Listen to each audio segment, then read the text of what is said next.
Uh, yes, right. Good morning.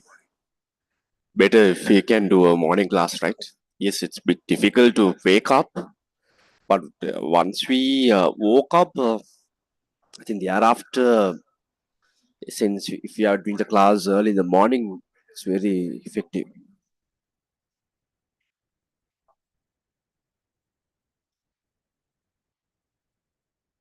It's very easy. Give me maximum 1 minute. Give me maximum 1 minute. Right. I think if we can do this 4 hour class effectively, and if we can finish this characteristics of wave section, thereafter, again, we have calculation based theories and concepts are there. So only the entire theory scenario is maybe only for today.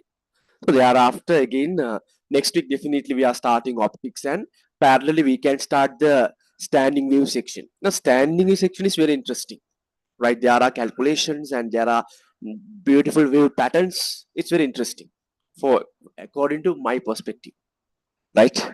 Okay, right. Okay, new section. A new section. Put your topic. New section. Put your topic that unit three oscillation and waves. Unit three oscillation and waves.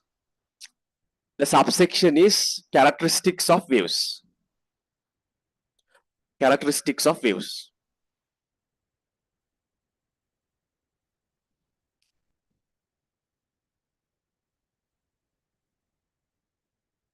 Characteristics of waves.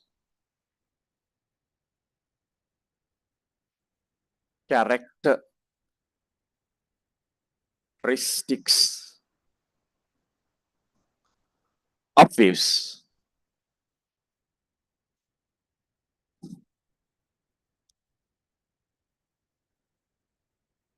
Okay.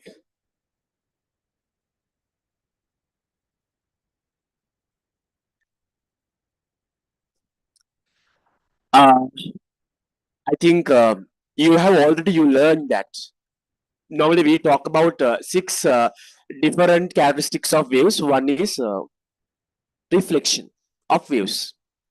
Then the second one is refraction. Then we talk about diffraction. Then interference. Then polarization. Right. So we are talking about.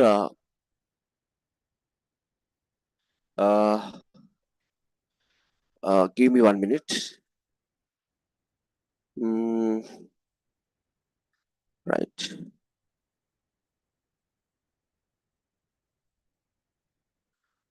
Okay.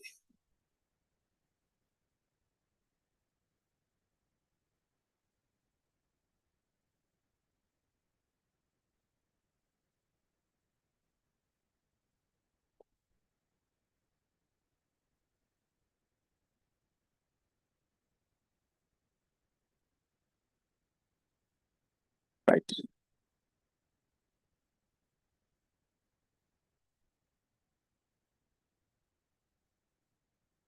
Okay. We are talking about five characteristics of waves. Huh? Right. Okay. So write down. Write down under this section, comma, under this section, comma,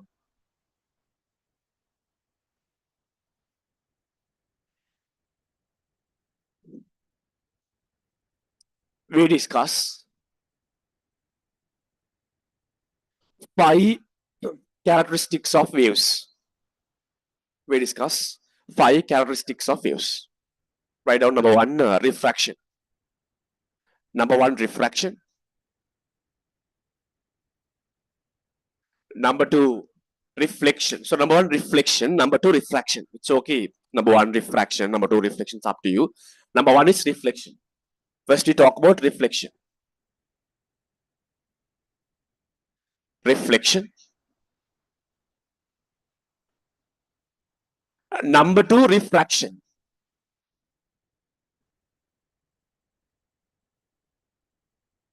Refraction. The third characteristic is diffraction. Diffraction.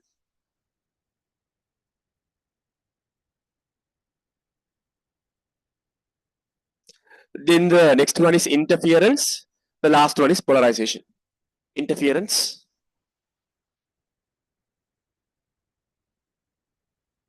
interference. Fourth one is interference.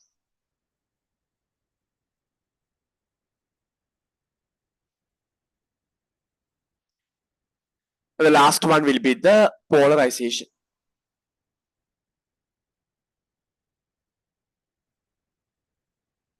Okay. So now in this section, yeah, we give a basic idea and we learn all the basic theories related to these five characteristics. But remember, out of these five characteristics, in unit 3, we learn in deep regarding the refraction, especially refraction of light waves. Refraction is a characteristic for any kind of wave. Refraction is common for water waves, sound waves, the transverse wave, propagating straight string. But we learn in deep regard this refraction for the optics light waves. So we will learn this refraction scenario deeper in optics. Optics, it's all about the refraction of light waves. So what we learn in optics is all about refraction of light waves. Okay. So then we'll one by one will understand what are these characteristics and some important theories related to them. Okay. This is the important section. Right. So now the put your subtopic reflection. Subtopic reflection. Subtopic reflection. Subtopic reflection. Subtopic reflection. Right. Okay. Already you have the idea. Reflection. What is reflection? Now we know that just consider a wave. That wave can be a water wave propagating in water surface. If not, it can be sound wave propagating in the air medium. If not, the wave can be a transverse wave propagating in a straight string. If not, it can be a light wave, electromagnetic wave. If there isn't any barrier for that wave keep on propagating in the direction as it propagates. Am I correct? If there isn't any barrier, that wave keep on propagating continuously, right? Just consider this as a wave. This wave is keep on propagating in this direction. Now, what happens if there is a barrier? Then definitely this wave will undergo kind of disturbance whenever there is a barrier. And if this wave is hitting that barrier, then what will happen? This wave will return back to its original medium. Currently, this wave is propagating in a medium. I name it as medium 1. It is propagating in a medium 1. For example, light wave propagating in air. Right? Now there is a barrier. The barrier may be a physical barrier. If the barrier may be a common interface between two different mediums. Right? Let's say now this is air. For an example, this wave, this light wave was traveling in air. For an example, and this light wave is and so this is the common interface. This is the common interface. Now this is a medium 2. This is air. This is the common interface. This is going to be the water something. Water or glass medium, whatever. So then remember, for this light wave, for this wave, this common interface is going to be the barrier. Right? This is medium 1. This is medium 2.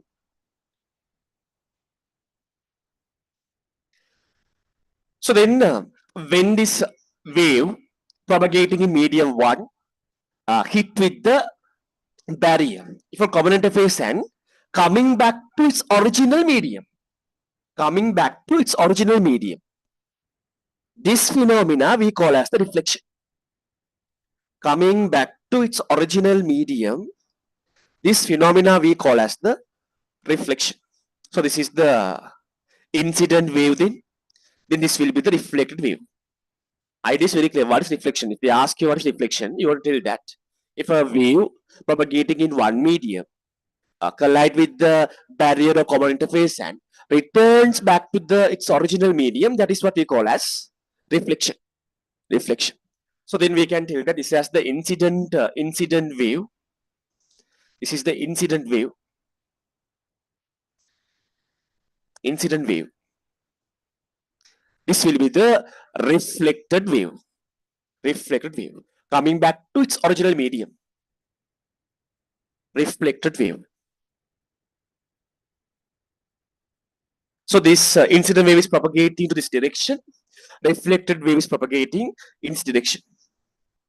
Then this is the common interface, the barrier. So you can, it's a barrier if not common interface. Common interface.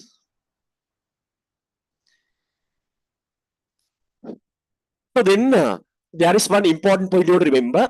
They can ask an MCQ. When you consider in reflection, the incident wave and the reflected wave has same frequency. They can ask a question. Are the frequencies of incident wave and reflected wave are same? They can ask a question like that. Remember, during reflection, the frequency, the wavelength, and the speed of the wave does not change. They remain same. So when you consider frequency, wavelength, and speed of the incident wave and frequency, wavelength, and speed of the reflected wave, they are same. They are same. Remember, let's say frequency of incident wave is, for an example, simple f, and the wavelength of incident wave is, let's say, lambda. Speed of the incident wave is c. Reflected wave also have same frequency, same wavelength, same speed. But remember, basically what's happening in reflection? In reflection, basically what's happening, that wave is colliding with the barrier. So then what will happen for the energy propagating by the wave? When the wave is colliding with the barrier, the energy propagating by the wave, there's a small reduction. Like it's how a ball collides with a wall. Okay, so we have the idea, right? Just think that if this is a wall, so when a ball collides with a wall, we know that this ball will bounce back. The velocity of the ball before colliding with the wall and the velocity of the ball, after the collision, there is a kind of reduction. So when you consider velocity of the ball after the collision and velocity of the ball before the collision, after collision velocity is lesser than the before velocity, because there is a kind of energy reduction. So likewise, remember, during a reflection, basically that wave is colliding with a barrier. During a reflection, remember, the energy carried by that wave decreases as a result, because you know that amplitude is directly linked with the energy. So when the energy decreases, what can you say about the amplitude? The amplitude of the incident wave is larger, but amplitude of the reflected wave is smaller bit. Basically what's happening during reflection, amplitude of the wave decreases. During reflection, amplitude of the wave decreases. Why? Energy carried by the wave has a reduction during colliding with the barrier, right? So then let's say amplitude of the incident wave is, let's say, AI, amplitude of incident wave, AI. Let's say amplitude of the reflected wave as AR. Remember, generally, amplitude of the incident wave is greater than the amplitude of the reflected wave. That idea keep in your mind. Keep in your mind. Okay. So what else we want to remember regarding reflection? Because in the syllabus, we don't talk that much about reflection. We learn up to some level. But in Unit 3, we are talking so deeply regarding refraction. Specifically, refraction of light waves. That entire optics is about refraction of light waves. In optics, the first section is refraction of planes, light rays in plane surface. Refraction of light rays through prism. Next one is refraction through lenses. Optical instruments, eye defects, they all are phenomena related to refraction of light. Refraction. Okay. So what else we want to remember regarding the reflection? Then you want to know the laws of reflection. The laws of reflection, right? So I will explain that idea also here. Then we'll write the laws of reflection. Next idea. Now, You have learned these things in your O levels also. There are two laws of reflection. There are two laws of reflection. Let's say this is the common interface which separates medium 1 and medium 2. The common interface which separates medium 1 and medium 2. This is maybe medium 1. This is medium 2. So then incident wave collides this common interface and coming back to its original medium, that is reflection. This time I represent the ray. So last time I explained what is a ray. I was explaining wave fronts and I explained the ray. So let's say this is a kind of incident ray. Incident ray. Then if you draw a line perpendicular, now this is the incident ray. This point capital O. This is point capital E, right? Okay. And when you draw a perpendicular line, when you draw a line perpendicular to the common interface, so this is common interface. XY is our common interface. XY is our common interface.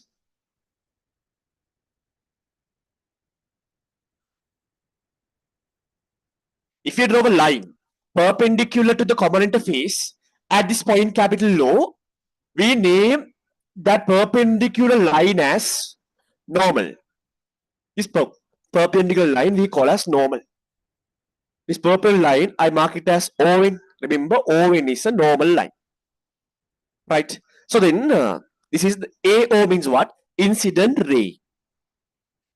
When you measure the angle from the normal to the incident ray, remember, you should measure the angle from the normal to the incident ray. If you measure the angle from the normal to the incident ray, see, look at my arrow. From normal to incident ray. That angle we call as incident angle simple line. Right? And then we know that this incident ray will reflect back to its original medium. This is the reflected ray. Reflected ray. That is OB. OB means reflected ray. And let's say the angle measured from the normal to the reflected ray. The angle measured from the normal to the reflected ray. Right? Look at the angle how I'm marking. From the normal to the reflected ray. Arrow. This is simple R. R. Right? And the first law of reflection says that what is AO? Incident ray. What is O? Incident point. What is OB? Reflected ray. What is ON? Normal. First law says that, first law, very simple idea. First law says that incident ray and the normal drawn at the incident point, normal drawn at the incident point, and the reflected ray, they all are in same plane. They all are in same plane. That is the first idea. Then second law says that incident angle in a reflection, incident angle is always equal to the reflected angle. Incident angle is always equal to the reflected angle. That is the idea, right? This story, I think you are very clear. Now what shall we do? We'll write the notes. The story is very clear and some very basic ideas are there. And so the story is clear and the story is clear. Story is clear, not that much difficult idea. So better write down the definition. Reflection, different color pen, not red color pen, different color pen, write down reflection. Under reflection, write down the phenomenon in which a wave traveling, the phenomenon in which a wave traveling, the phenomenon in which a wave traveling, the phenomenon in which a wave traveling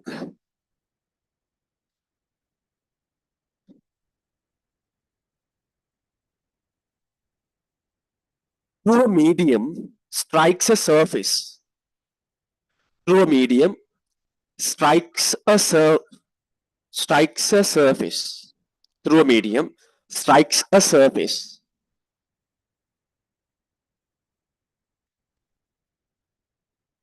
that separates two mediums, that separates two mediums, that separates two mediums.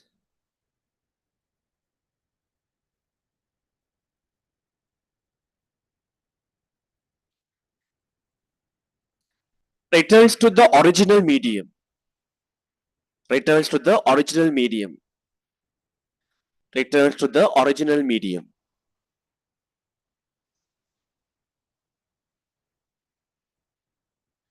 is called,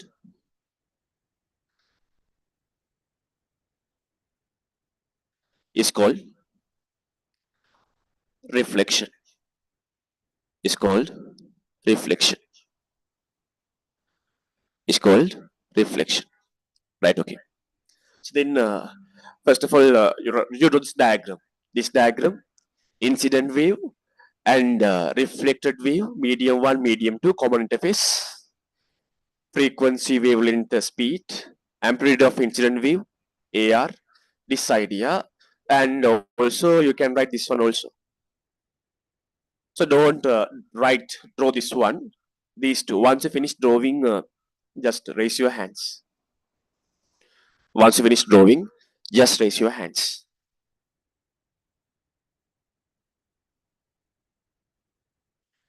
Once you finished.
Once you finished, just raise your hands.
Just finish, just raise your hands. If you finished,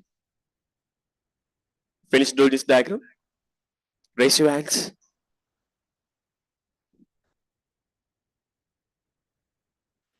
Still drawing answer. Still drawing. Okay. Once you finished, just raise your hands. Huh?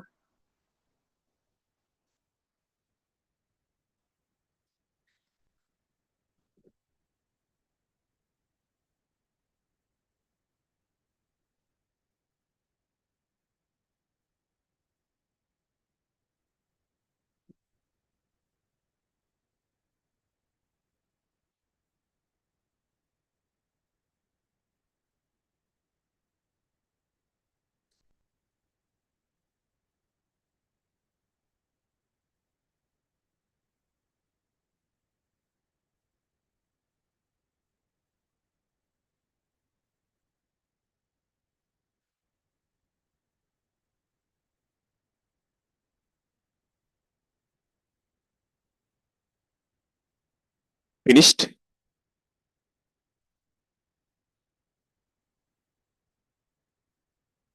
Right, okay. So then done. So then red color pen write down important. Red color pen important write down. The wavelength, comma, frequency and speed of a wave. The wavelength, comma, frequency and speed of a wave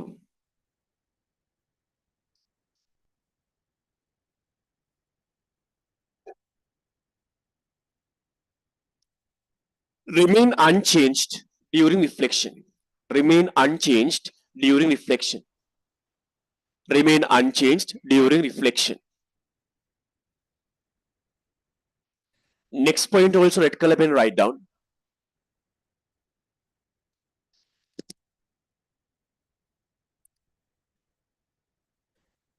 The amplitude of the wave decreases. The amplitude of the wave decreases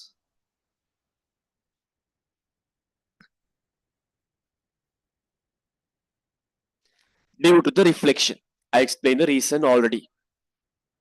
The amplitude of the wave decreases due to the reflection. Inside the bracket write down.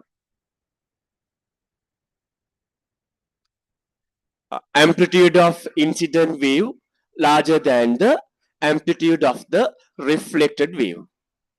Inside the bracket, amplitude of the incident wave larger than the amplitude of the reflected wave.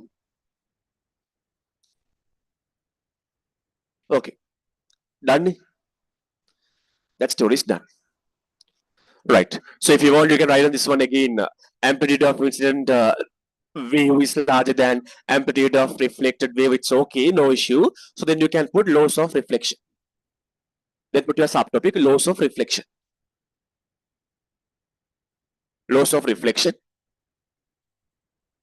And do this diagram. Once you finish drawing the diagram, please raise your hands. Laws of reflection. There are two laws of reflection. Very easy. The first law is incident ray and the line normal to the line drawn perpendicular to the incident point, that normal, and the reflected ray all are in same plane. Other one is I equals R. Incident angle equals reflected angle. Once you finish drawing, so you want to define, okay? You want to define what is XY, and what is point O, what is ON, then what is AO, then what is OB, then INR, then in INR. Won't define them.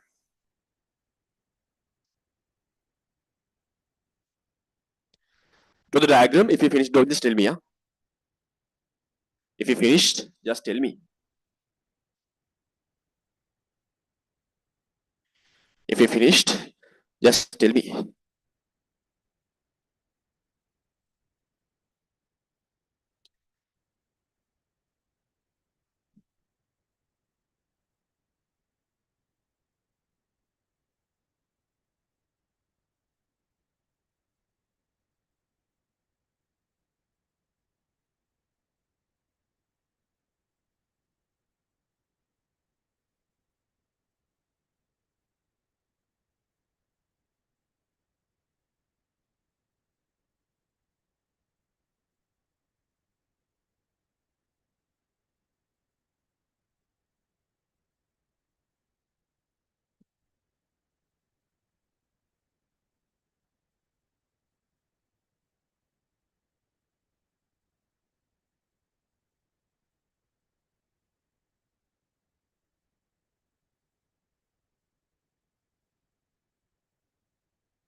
Once you finish drawing, raise your hands.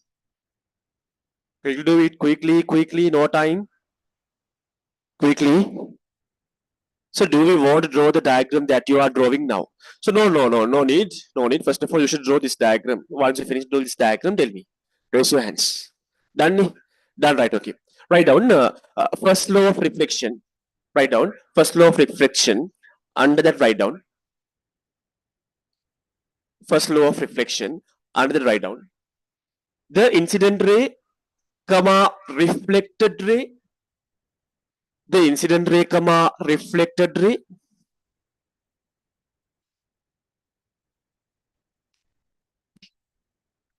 and the normal drawn at incident point, and the normal drawn at incident point, and the normal drawn at incident point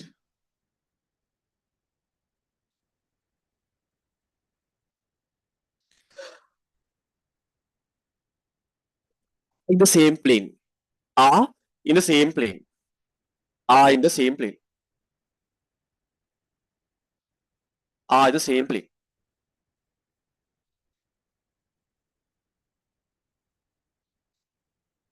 right? Then write down second law write down. The incident angle is equal to the reflected angle. The incident angle is equal to the reflected angle, and write down I equals R and highlight. I equals R and highlight. The incident angle equals to the reflected angle. I equals R. I equals R. Right, okay. Then I forgot to explain, define them. Write down this XY means write down. XY means the common interface. XY common interface. O means remember, O is the point at the common interface where incident. So therefore we call point O as the incident point. Write down O means incident point. What is O in? Write down O in means line drawn perpendicular to the normal. Write down O in means write down the line drawn perpendicular to the normal at incident point. O in means line drawn perpendicular to the normal at incident point.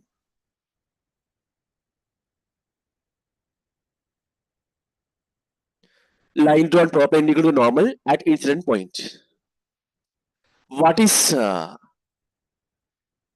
AO means incident ray. Definitely put the arrows. AO incident ray. OB reflected ray. AO incident ray. OB reflected ray. Then here I means remember incident angle. I means incident angle. R means reflected angle. R means reflected angle. Okay. Right, okay. Then we have idea what's reflection. And then what shall we do? Now we'll try to understand some examples for reflection of views. Write down examples for reflection of waves. Examples for reflection of waves. So then we all know that reflection of water waves we can take as an example. Next one is we can consider reflection of transverse waves propagating in a straight stream. And we can take another example, same three examples we are repeating again and again to explain the concepts in oscillation and waves. The next example is reflection of sound waves. Now, first of all, we'll try to understand how the reflection of water waves happens.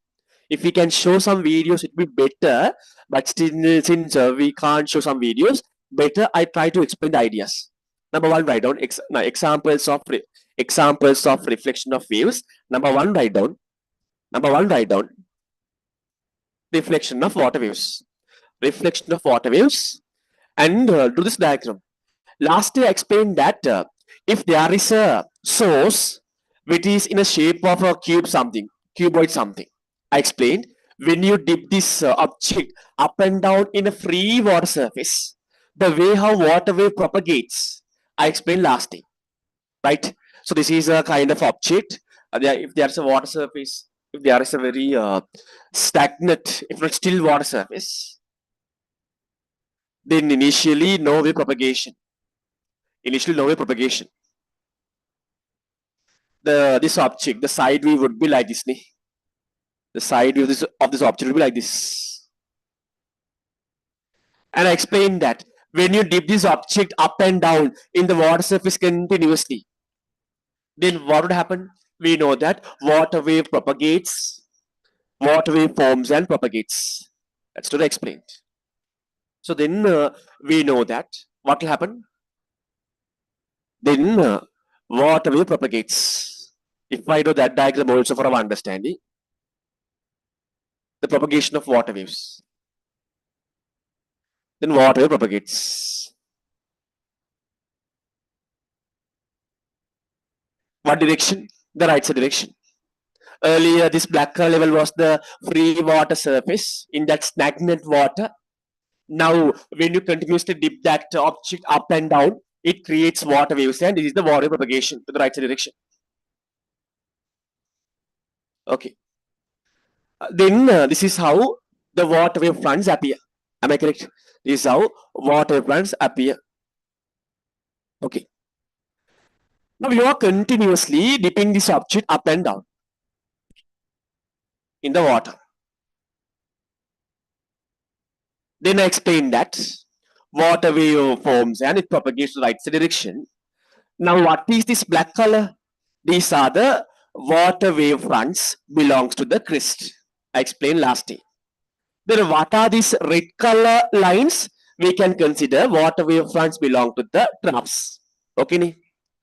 Now these are the water wave fronts. These black color one are the water wave fronts belongs to the crests. I write inside crests. Red color one also water wave fronts, but they belong to troughs. So you also do the diagram with me. You also do the diagram with me. Wave fronts belong to the trough. If you can't see, look here, I'm taking this arrow somewhere here. Red color one belongs to the water wave fronts belong to troughs. Right? Red color lines are the water wave fronts belong to troughs. Right? Wave fronts.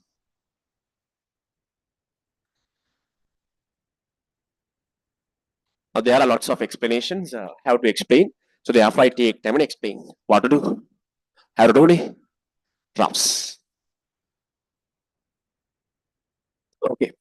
Right. So then if I draw one to water wave shape in this wave propagation, this is a crest, this is a trough, crest, trough. If I draw water wave, this is how water wave appears. A crest, a trough, a crest, a trough, crest, trough, crest. Okay. The direction of wave propagation, this direction. Okay. If I draw another water wave,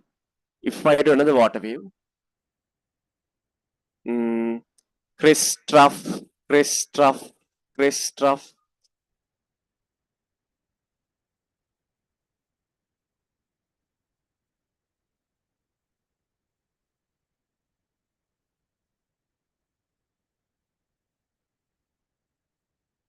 Listening.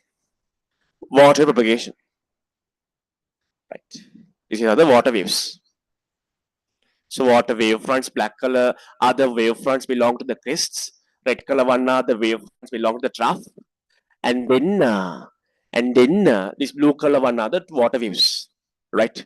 Now draw this diagram again. Example one, reflection of water waves. First of all, draw this diagram.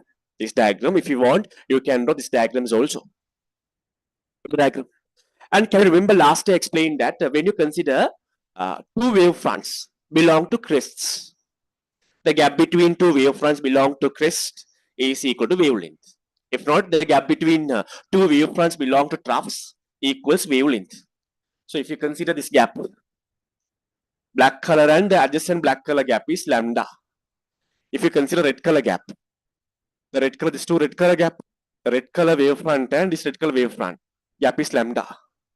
Gap is lambda. But when you consider wave front belongs to a crest and wave front belongs to a trough, the gap between them is half of the wavelength. Very important points. Half of the wavelength. Right. Okay. Now what's my target is I want to show that how water waves undergo reflection. Now remember all the time we can't draw the wave shape to show the reflection of water waves. In that case, what we do, rather than drawing water wave shapes, we are using wave fronts and the rays as a water wave propagation. Normally, all the time we don't draw a wave shape to mention a propagation of water wave. So what we do, we show some special rays, mainly to show propagation of a wave. Mainly we draw rays and also wave fronts. Right. So now I'm going to show the incident water wave. So this is the barrier. This is the barrier. This is the medium one. This is the medium one. This is the medium one. This is the barrier. If not, you can tell this is the common interface. This is the second medium. This is the common interface. Right? This is the common interface. Common interface. Then, like when you use a device like this and when you vibrate this device, so this is how straight wave fronts, line wave fronts are formed. So just think that now these wave fronts are propagating forward direction. So these wave fronts are propagating forward direction. Just think these wave fronts are going to collide with a common interface like this. These wave fronts are going to collide with a common interface like this. There is a barrier. There is a common interface in this direction. Right. So that is what I have drawn. Also, I told you, I forgot to mention here, these are the wave fronts. I told you that the line drawn perpendicular to the wave fronts, I explained as rays. The line drawn perpendicular to the wave fronts, I explained they are rays. They are rays. If I draw some rays, use different colors and draw these diagrams. If I draw a ray, the line drawn perpendicular to wave fronts, they are rays. If I draw a ray, okay, see, this is a ray. This line is perpendicular to the wavefronts. The line drawn perpendicular to wavefront is ray. Mention that also. So this is this ray, this red color ray. Now you can draw any number of rays in this wavefronts. The lines drawn perpendicular to the wavefront we call as rays. So this is the incident ray. This is the incident ray. That is the incident ray. So what is incident ray? And shall we draw the corresponding wavefronts then? Incident ray. Just draw the corresponding wavefronts. If you draw the wavefronts, just draw it. So we'll draw the wavefronts. The wavefronts would be, right? If you know the wavefronts, what are the wavefronts?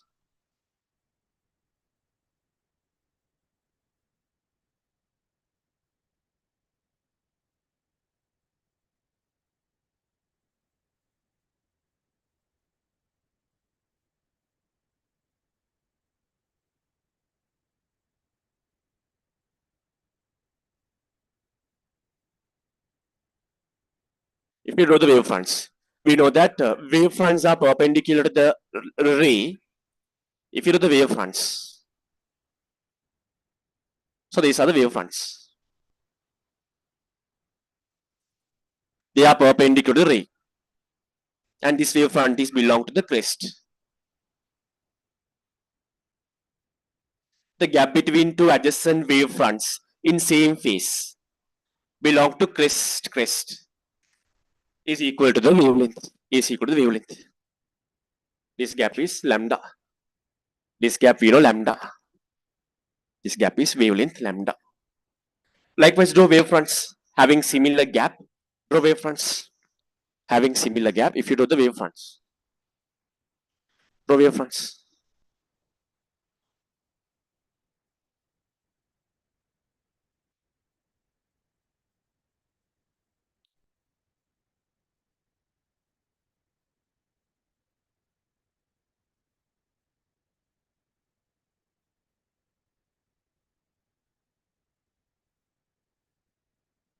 Okay, right. So now very clear that water waves propagating in forward direction and going to collide with the common interface. This is the incident ray belongs to the incident water wave.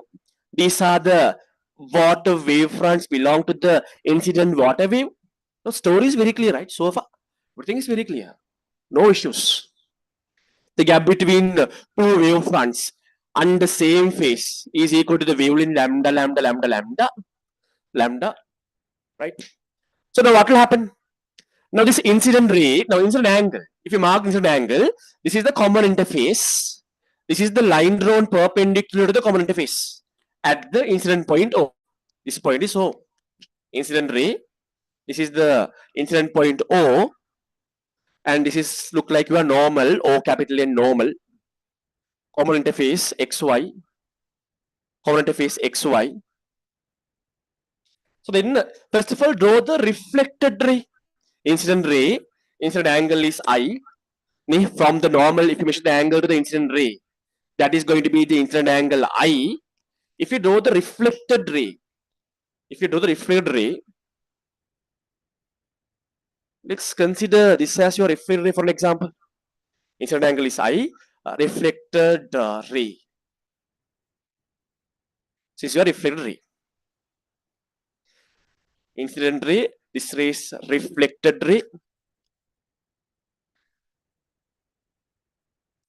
Reflected ray. Angle measured from the normal to the reflected ray, that is simple R. That is simple R. This angle going to be simple R. Okay, right.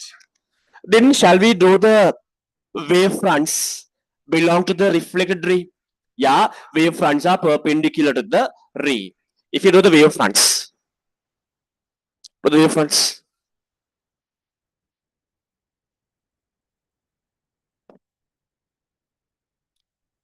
Draw the wave fronts.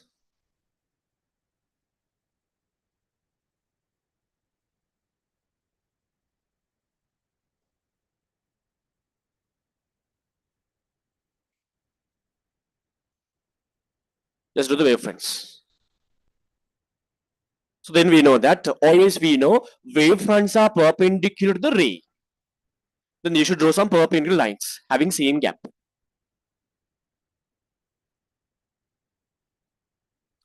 Better you marked on perpendicular means 90-degree angle to the ray.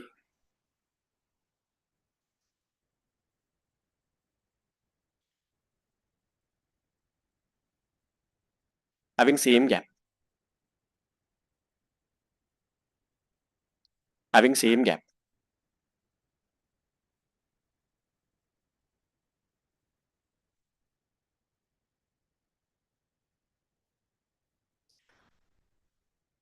Then these are wave fronts.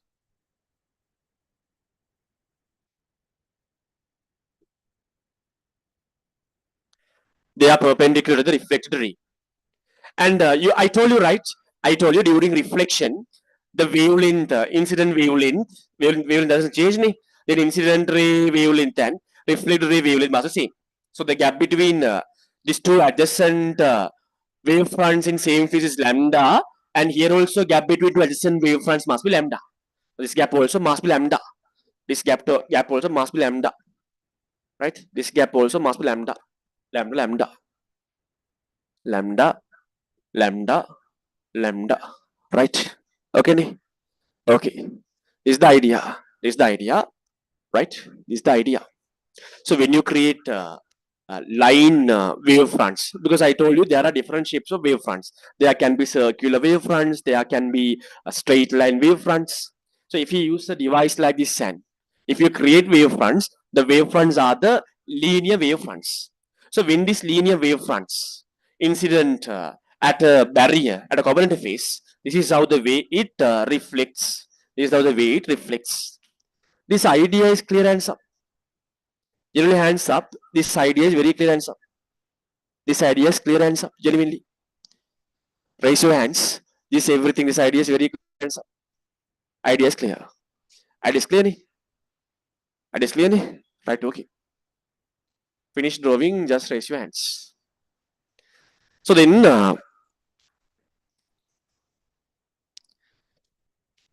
better now example one is reflection of water waves. Better you write down under that when the wave fronts are linear. Better you write down when the wave fronts are straight lines. Number one, if not something, when the wave fronts are linear. And also we'll try to understand how would be the reflection of water waves in case the water wave fronts are in circular shape. Right. So just I explained last day also, when you dip a stone onto the stagnant water, we know that water wave fronts are obtain a kind of circular shape. When circular water wave fronts incident on a barrier, incident on a common interface, how would be the reflection? How would be the reflection of water wave fronts appear for us? So we'll do that diagram also. So then, so number two is, now this is when the wavefronts are straight lines. Number two, when the water waves are having circular wavefronts. Number two, when the water waves are having circular wavefronts. In that story, drawing circles is a bit difficult, but I'm trying maximum to draw a nice circle. Number two, I draw one diagram here. I draw the diagram here. Okay, one diagram here, the diagram here. Since I have no space, we know that when you just release a stone, we know how the water wave fronts propagation, right? If I draw properly, now sometimes the shapes look like elliptical, but actually they are not elliptical. They are circular wave fronts only. Actually, they are circular wave fronts only. Actually, they are circular wave fronts only.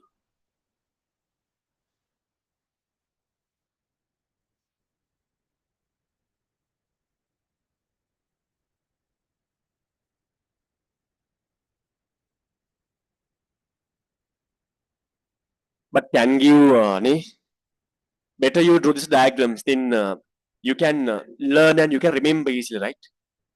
So therefore, better you draw these diagrams.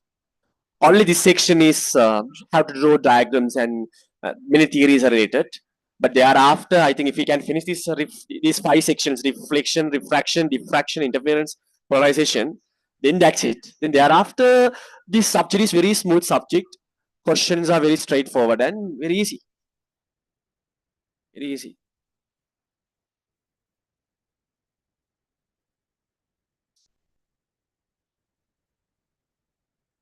Right. Okay. So then, is your source. And when you dip your finger into a stagnant water surface and continuously if you dip your finger in and out, we know water wave fronts are obtained kind of circular shape. Now these black color circular lines are the water wave fronts under same phase belong to crests. For our understanding, I draw some water wave fronts belong to troughs also. Water wave fronts belong to trough also. I draw for our understanding using dotted circular lines. Water wave fronts belong to troughs. Water wave fronts belong to troughs. Now I want to show that how the reflection of circular water wave fronts would be when they meet a common interface, when they meet a barrier. That's what I want to explain. Okay. So then you can use, you can tell this black color circular lines are wave fronts belong to what? Crests. Instead of bracket, I put C. C means crest.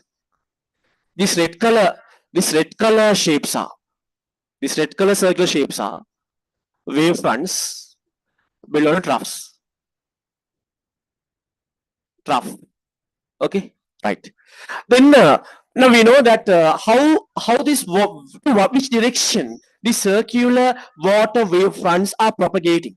I told you from the center to away. These circular water fronts are propagating away. Initially, the circular shape is smaller, then it's getting larger. That means going away from the center. Going away from the center. Like this. Shall we draw the rays belong to the circular water wave fronts? When the water wave fronts are straight lines, we know that the rays, we know that the rays are perpendicular to the wave fronts. When the wave fronts are straight lines, if you draw the perpendicular lines, then they are the rays. Very easy. But how for circular water wave fronts, how are I going to do the rays? Again, same idea. You should draw some straight lines such a way perpendicular to the water wave fronts. Right? See, this ray is perpendicular to the water wave fronts at this location. Am I correct? Perpendicular to the water wave fronts. You got it? So this is how the rays of circular water wave fronts appear. Perpendicular. So better you mark these local lines are also mark these local lines as mark these local lines. Mark these local lines as what? Mark these local lines as what? Local lines are the race. Race. Okay. Race. Okay. So now I'm going to show that how these circular water wave fronts going to reflect. How this circular water wave fronts going to reflect. Now look here, just think about, yes, you might haven't noticed this reflection of water waves when they collide a barrier. But obviously we all know that reflection of light rays. We can remember when we're doing O levels, reflection of light rays when they incident on a plane mirror. Plane mirror. Right now in our daily life also early in the morning also when you go to the washroom when you're brushing your teeth, then you have noticed your image on the inside the mirror. It's the mirror that because of reflection, right? So in reflection, if I roughly explain, okay, this is you, this idea, reflection, this is the mirror, this is you, your hand, your stomach, this is you. And then how would your image appear in the mirror? Let's say the gap from the mirror to yourself is, let's say, simple x. So we are not learning reflection that level in A level. Sometimes when you compare the amount of the sections that you covered in reflection in all levels is greater than A levels. So you learn more regarding reflection in your all levels. If I draw the image, if I draw the image also like located exactly same distance from the mirror to the right side, x. If I draw your image, if I draw your image would be, your image would be, is your image. Same image, same size, same image. This is the object, this is the image, right? So likewise, when you are drawing the circular water wavefront reflection, what we do, look here, this is the barrier. This is the barrier. This is the barrier. This is the barrier. Horizontal common interface. Horizontal common interface. Okay. So draw these diagrams. Number one, I think you guys finished doing this diagram. Then number two is when the water wave reflection of water wave fronts in circular shape. If not when the water wave fronts are in circular shape, this diagram draw it. Then this diagram, right? Okay. If you do the diagram, let's do it. In this case, then this is the point vibrating source, like your finger. You are keep on dipping the water surface up and down continuously. This is the point vibrating source. This is point two. This is your point two. Then draw some circular wavefronts having same gap. Okay, when you consider two adjacent wavefronts in same phase, the gap is wavelength lambda. The gap is wavelength lambda. When you consider two adjacent wavefronts in same phase, the gap is wavelength lambda. Okay, draw some circular shapes. If I draw some circular shapes, mm, having same gaps, having same gaps. Just draw. You guys also take your protractor or something, protractor compass and draw some circular wavefronts. Draw some circular wavefronts. Circular shape wavefronts. Circular shape wavefronts. Draw it.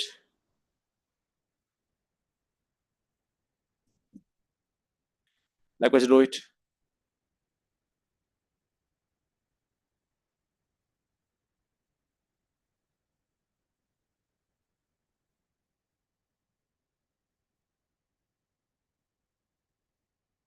So we had to draw some diagrams. What to do?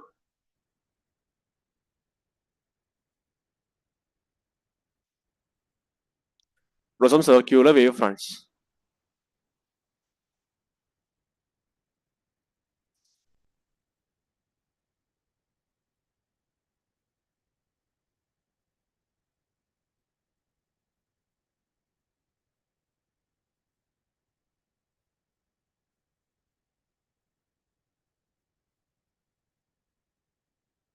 circular wavefronts.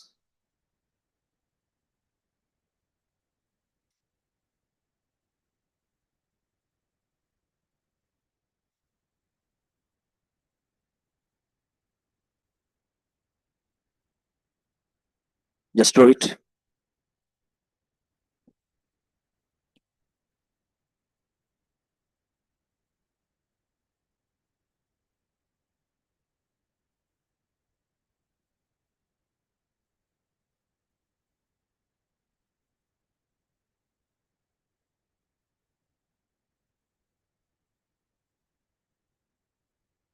Just do it. Likewise, do it. Huh? Now you continuously vibrate by putting your finger into the water. You dip in, dip out continuously. Then water waves, circular water wave fronts propagating, and they are moving from the center to away. They are moving from center to away, right? So they definitely now you can understand these waves are moving this direction. Waves are moving this direction. These water wave fronts are going to collide with the barrier. When they collide with the barrier, what will happen? But still, these water wave fronts are keep on moving, moving, moving, moving. Yet these water wave fronts are not yet collided with the barrier, but still it's going this direction. You just started to creating water waves. It's keep on moving towards the barrier, but still none of the water wave front has collided with the barrier. Let's draw some shapes. So use color pens. Okay, use some color pens also.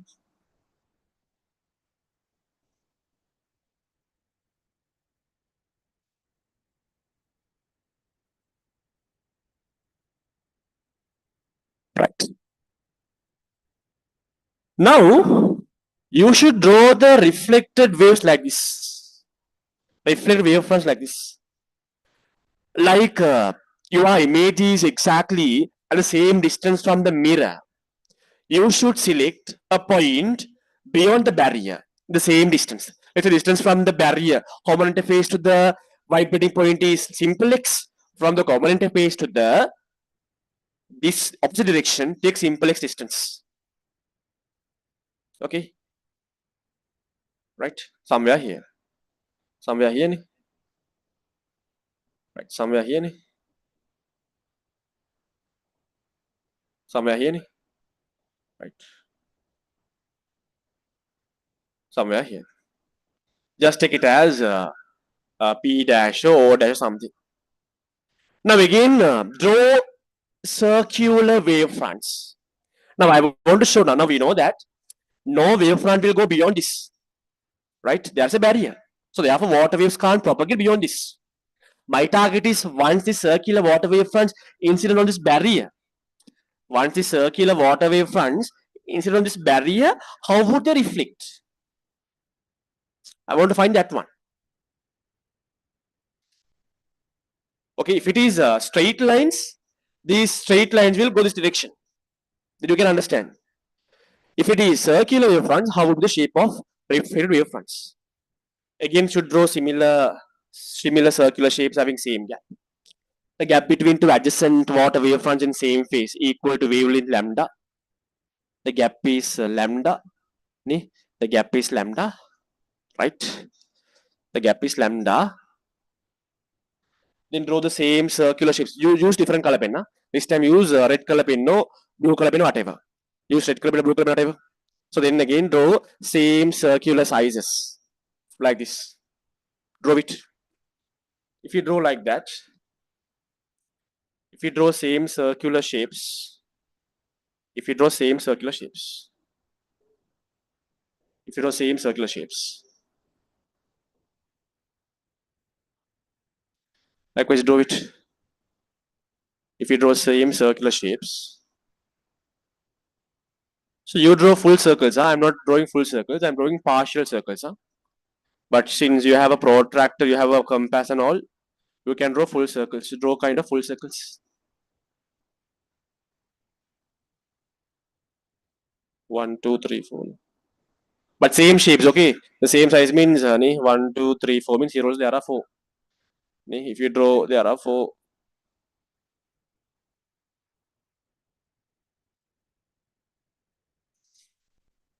Hmm. Try to draw full circles.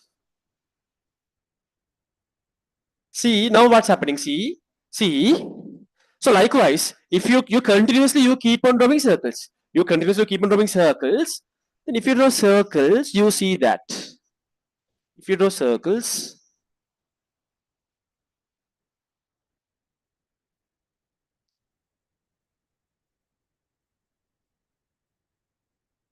only this part is enough. So this part is inside the barrier. Right. Likewise, continuously draw some circles. Continuously draw some few circles. Having same gap, same wavelength.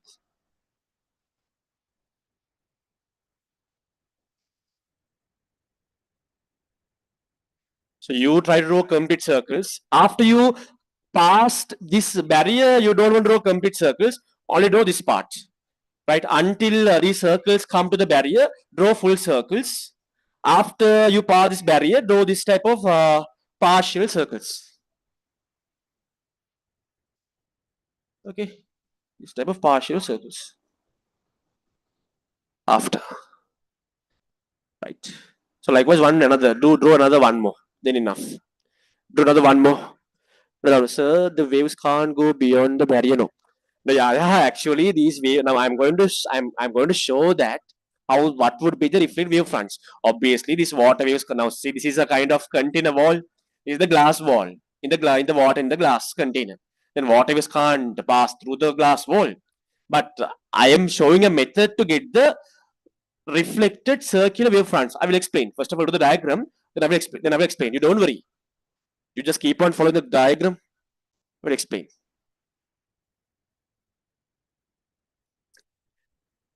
If I can show some videos, you will understand after I explain this idea. If I show the video, you will understand more.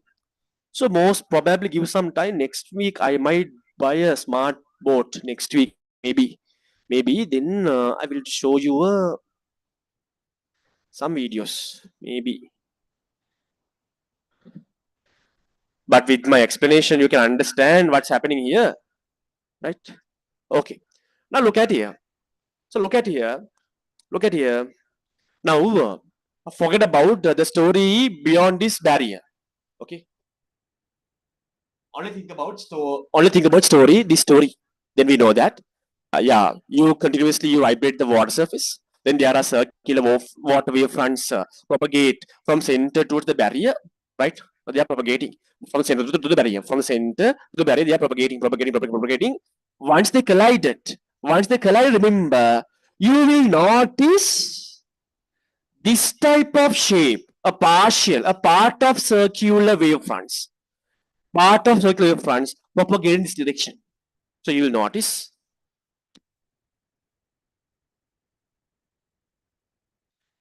part of circular water wave fronts propagate this direction. Propagating this direction. Propagating this direction. So you are creating circular wave fronts. Then they are getting larger, and they are going towards the barrier. Also, you notice that another kind of part of circular shapes propagate this direction. This one is going like this, like this, like this. This one is going like this, like this, like this. Likewise, these are we call as the reflected circular wave fronts. These are the reflected circular wave fronts. These are the incident circular wave fronts, reflected circular wave fronts. That's the idea. So you don't want to understand what's happening here. I drew this idea to get the reflected wave fronts. Okay. This idea is clear and this idea. The way how I drew this water wave fronts and the idea is very clear and story is very clear and raise your hands. How many of you understood the story? Hands up. Story is clear. Raise your hands. Story is clear. Hands up. Didn't understand? Hands up. Didn't understand. Didn't understand. Clear, right? Okay? Right. Clear, hands up. If you understood what I have drawn, raise your hands.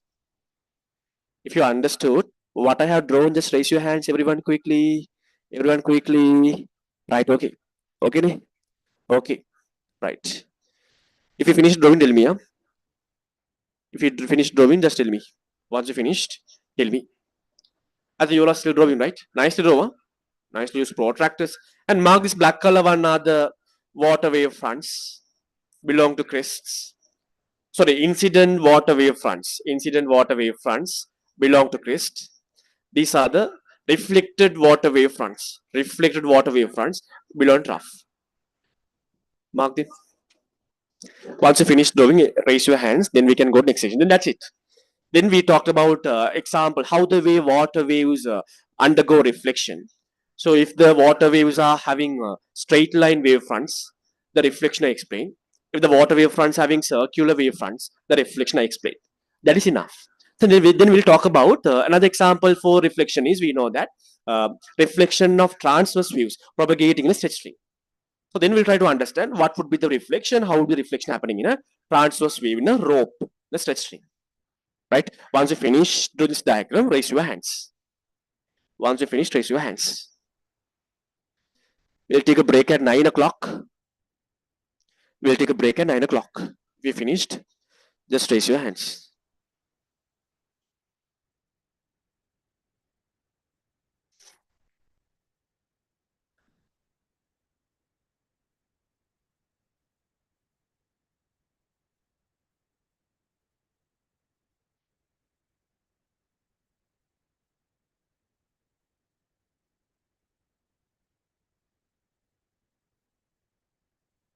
Once you finished, raise your hands.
If you finished, just raise your hands. Then we can go to the next type of reflection in transverse waves.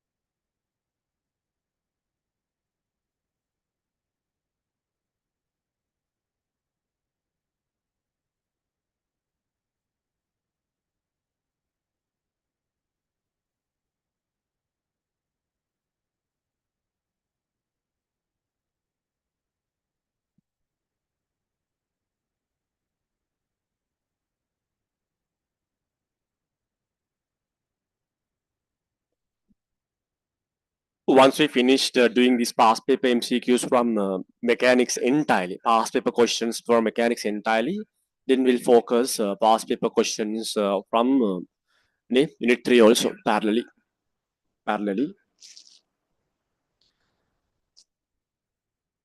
So next week, definitely, I think we can start optics. Parallelly, we can do optics and standing wave stories next week onwards. So you told you to write incident ray belonging to crest and reflected ray belonging to crest. Now I told you now they are not rays, right? They are the wave fronts. Just write down incident wave fronts belong to crests. Other one is reflected wave fronts belong to crests. That is the idea. Idea ni? That is done. Once you finished, hands up. Still drawing. Okay. Once you finished, raise your hands.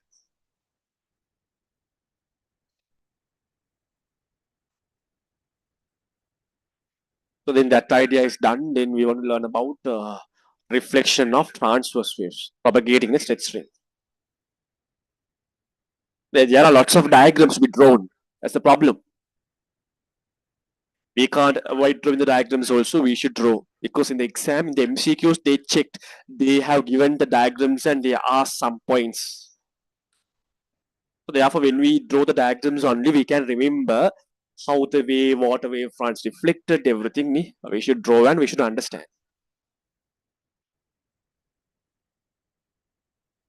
8:20. Quickly, once you finish, raise your hands quickly. So move on to the next section. Finished. Done. Right, okay.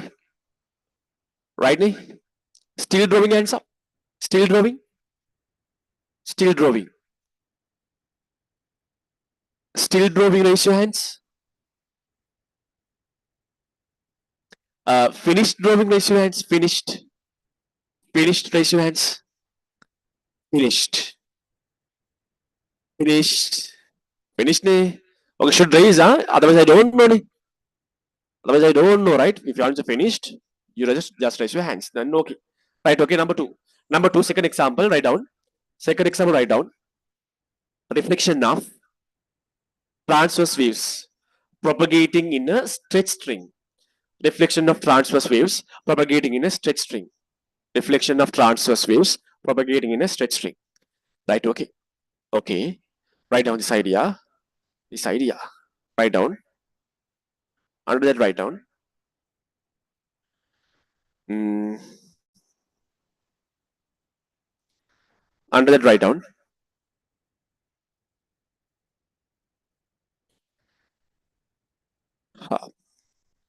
Write down. Reflection of transverse waves. No. Write down. A transverse wave traveling along a string. A transverse wave traveling along a string. A transverse wave traveling along a string. Hits an obstacle land. Hits an obstacle land. Is reflected. Hits an obstacle land. Is reflected. It's a new section.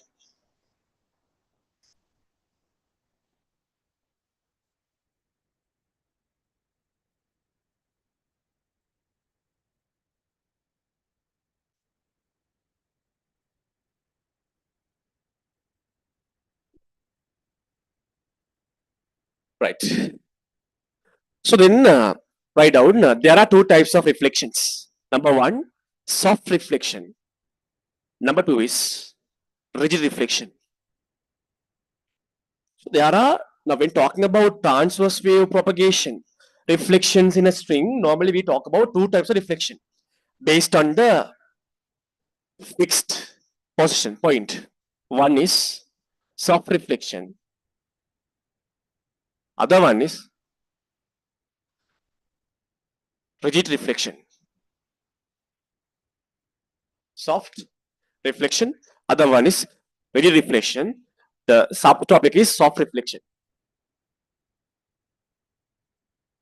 The second one is rigid. Put a subtopic, soft reflection.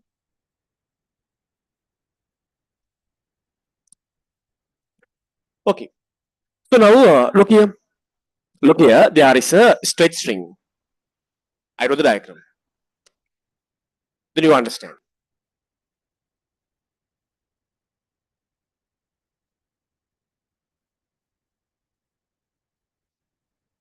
This is string. Now you have the idea what is wave pulse also. Now in order to make this string stretched, yeah, from one end you are holding the one end of the string and you are creating wave pulses. Then you want to connect the other end to something, right? Other end to something. Now, if I ask you how are you going to connect this other end, so one can tell that, sir, we'll tie the other end to a vertical pole. Then we can fix the other end, right? If not, one can say that, sir, when we tie it, now based on how the way that you are going to connect this other end, if I say this point is point capital A, point capital B, based on the method, how am I going to connect to a point capital B? How am I going to fix point capital B? Remember, the way these medium particles vibrating is different. Now, who's medium particle? Medium particle means the string particles, slow particles. The way how you connect point capital B, are you going to tie to a vertical pole? If not, you are going to do something else to the point capital B. Then remember, the way the medium particle vibrate going to be different. Soft reflection means, remember, is let's say, now you just created a wave pulse on this stretch string.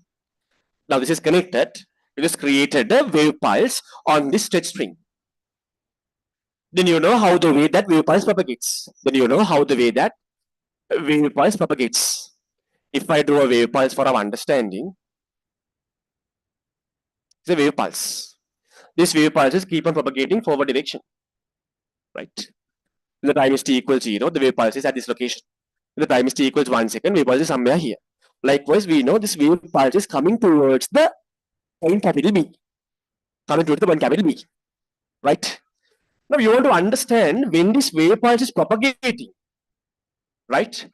What will happen to the medium particle? Now, currently, when the wave pulse is at this instant, currently these are these are the locations of the medium particle. But earlier, before this wave pulse reached this location, the medium particles were horizontal. Am I correct? It was a horizontal string. Earlier, before wave pulse reaches a certain location, the medium particles at that location were at say horizontal level. But when the wave pulse reached that location, medium particles vibrated up and down freely. Medium particles has dislocated, right? That means those medium particles at this region are free to move.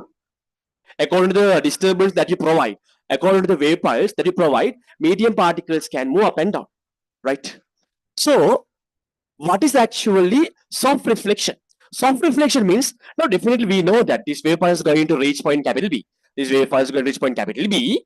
If this point capital B is able to move freely when the wave pulse reaches point capital B, if the point capital B is, we are going to fix this point capital B. If this point capital B is able to move, vibrate freely up and down when the wave pulse reaches, we are calling that type of reflection as soft reflection.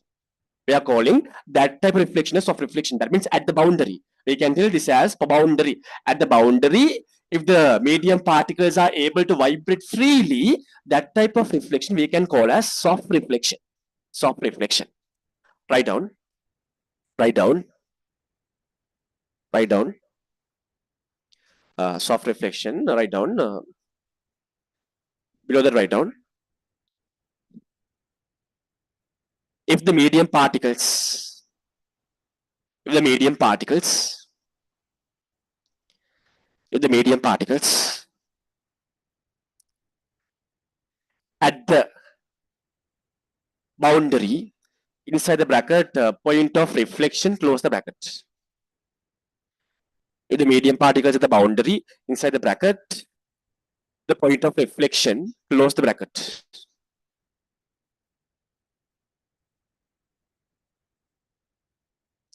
Can vibrate freely. Can vibrate freely. Can vibrate freely.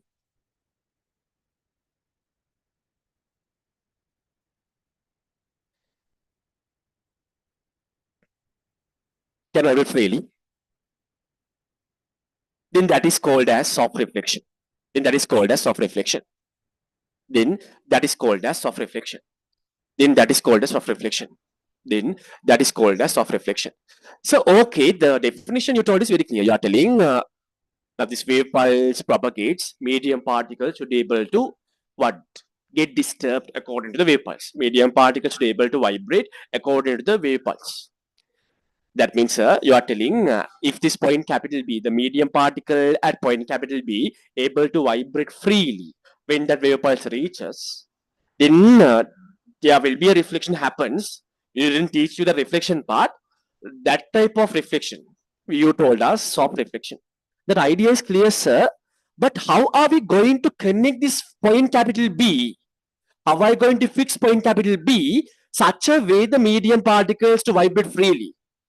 So if I tie this point capital B to a vertical pole, if I tie point capital B to a vertical pole, sir, then the medium particles at point capital B can't go up and down. The medium particles at point capital B can't go up and down. So then how, sir? How are we going to fix this point capital B to a vertical pole or something in order to vibrate medium particles freely at that boundary, at that border?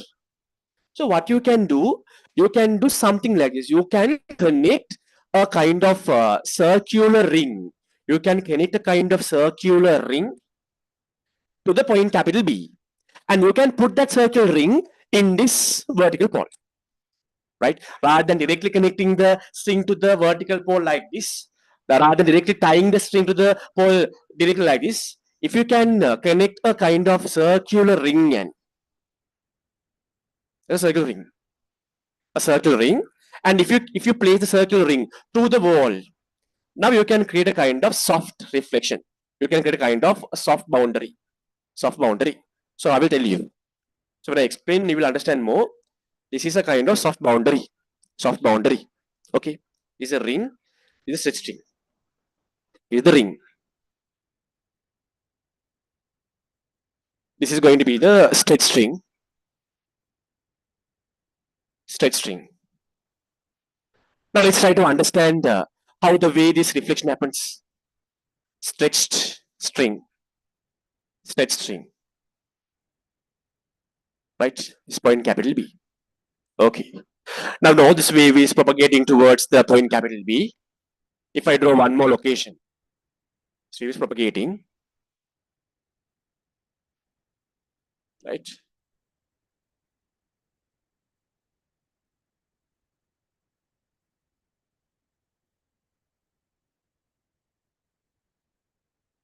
Another wave is somewhere here. The wave is somewhere here. The wave is propagating. The wave pulse is propagating. The wave pulse is somewhere here. Same wave pulse, huh? So your ring is a ring. Red coloring. Red coloring.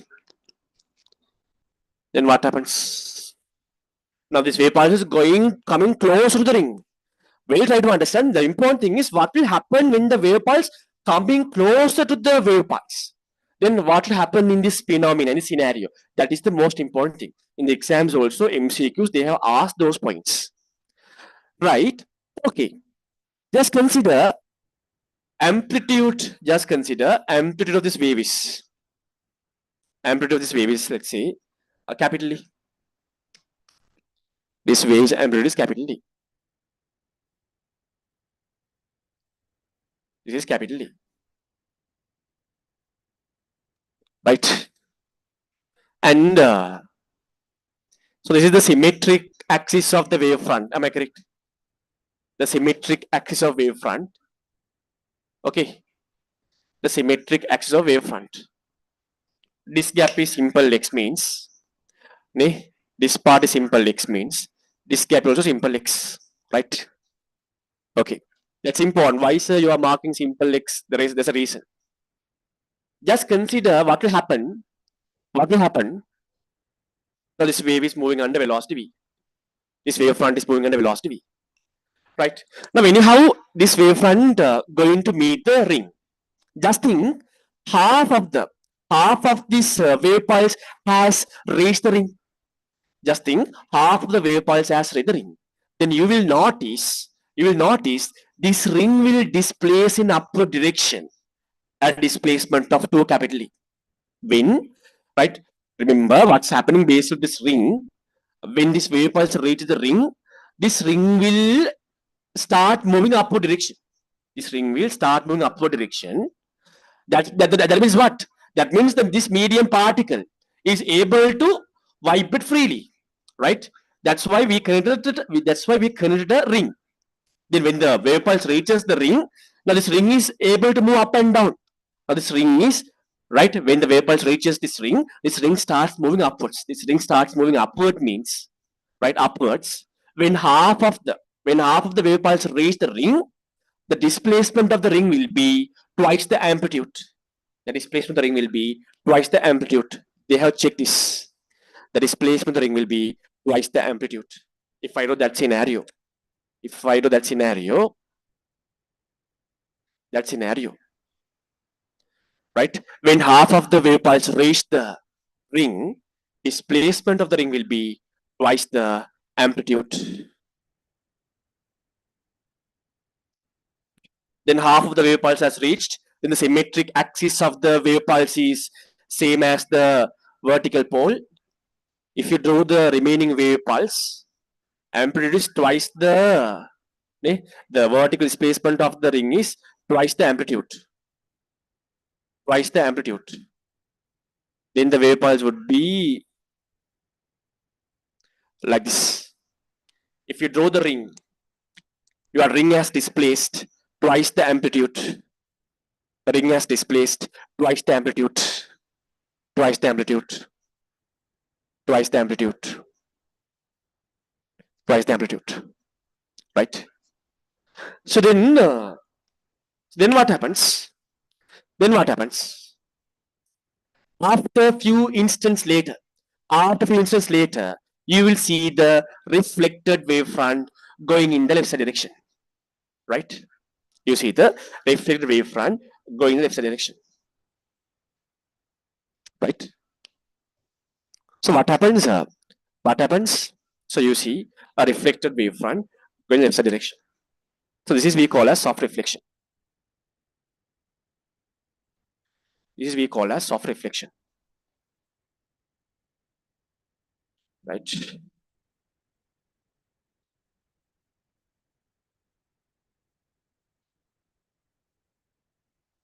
Then your ring will be at the same location here. If I do the reflected wavefront, sorry, if I do the reflected wave pulse, if I do the reflected wave pulse, these are wave pulses. There is only one pulse. The reflected wave pulse would be the same wave pulse, right? Going to the left side direction and the same velocity v, right? Did you understand this idea? Now, soft reflection means very simple idea. Now, we define the soft reflection and radio reflection for the reflection happening in transverse wave stretch strings. Soft reflection means if the boundary, if not the point of reflection, is able to vibrate freely according to the wave, then what will happen is this wave pulse moves towards the boundary. When they reflect back, the shape of the wave doesn't change, right? Earlier also it came in the upside, it reflects back also the upside, the left side. Velocity is same. So this is soft reflection. But you will notice that when this wave pulse reaches the ring, right? When the vapor pulse reaches the ring, the displacement of the ring is increasing upward direction. When half of the vapor pulse reach the ring, the displacement of the ring will be twice the amplitude. That is the idea. That is the idea, right? So then what you do? First of all, what you do? Write down soft reflection. Okay, done. Then draw these four diagrams. This is scenario one, scenario one, scenario two. Those diagram. Scenario one, scenario two, scenario three. Put this diagram. Put the diagram. Put the diagram. Scenario 1, 2, 3. Scenario 1, 2, 3. Scenario 1, 2, 3. Okay. Scenario 1, 2, 3. Once you finished, just tell me. Once you finished, just tell me. Once you finished, just tell me.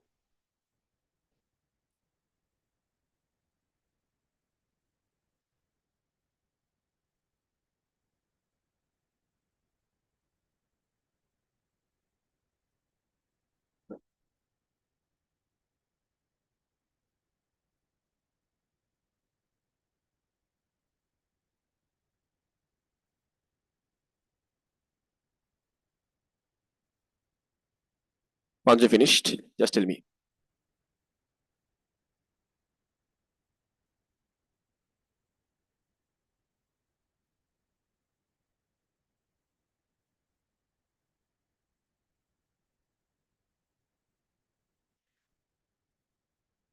Then we want to talk about reflection of sound waves. Then we can talk about refraction. We don't talk much about refraction. Refraction, so there are some to learn. Okay. So thereafter, diffraction is a small section. Again, superposition stories are there. That is somewhat big stories. If you finish drawing, raise your hands. Once you finish, raise your hands.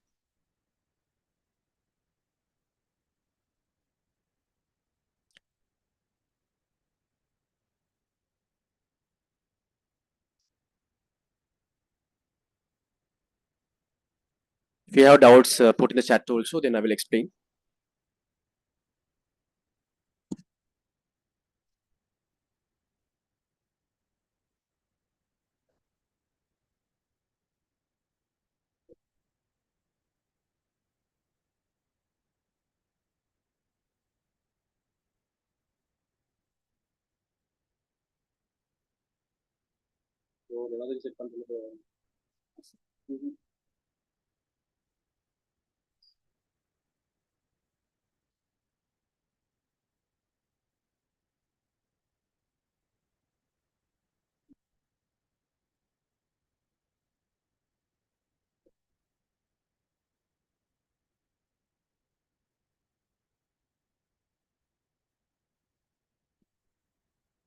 If you finish drawing, raise your hands.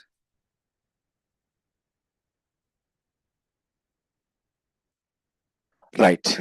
Now we'll try to explain what's happening here. Then, based on these, we'll come to a conclusion and we'll write some important points regarding soft reflection. Right.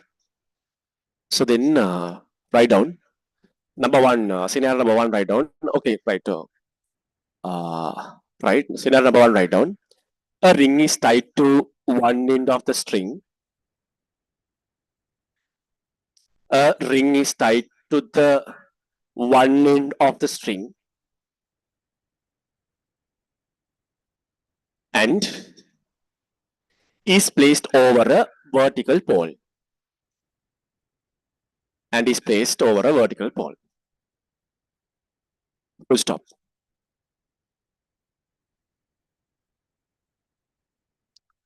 A half wave pulse is a half wave pulse. A half wave pulse is created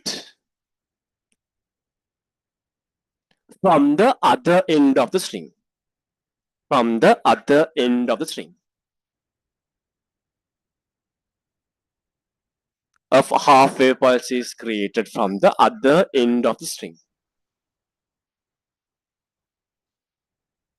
Full stop. Then the wave pulse propagating towards the ring.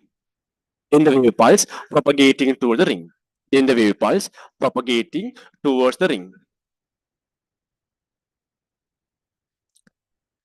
Number two and write down. Scenario number two. Number two and write down. When the half of the pulse, when the half of the pulse reaches the ring,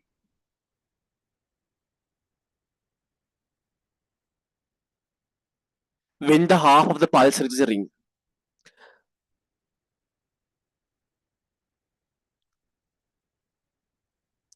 comma,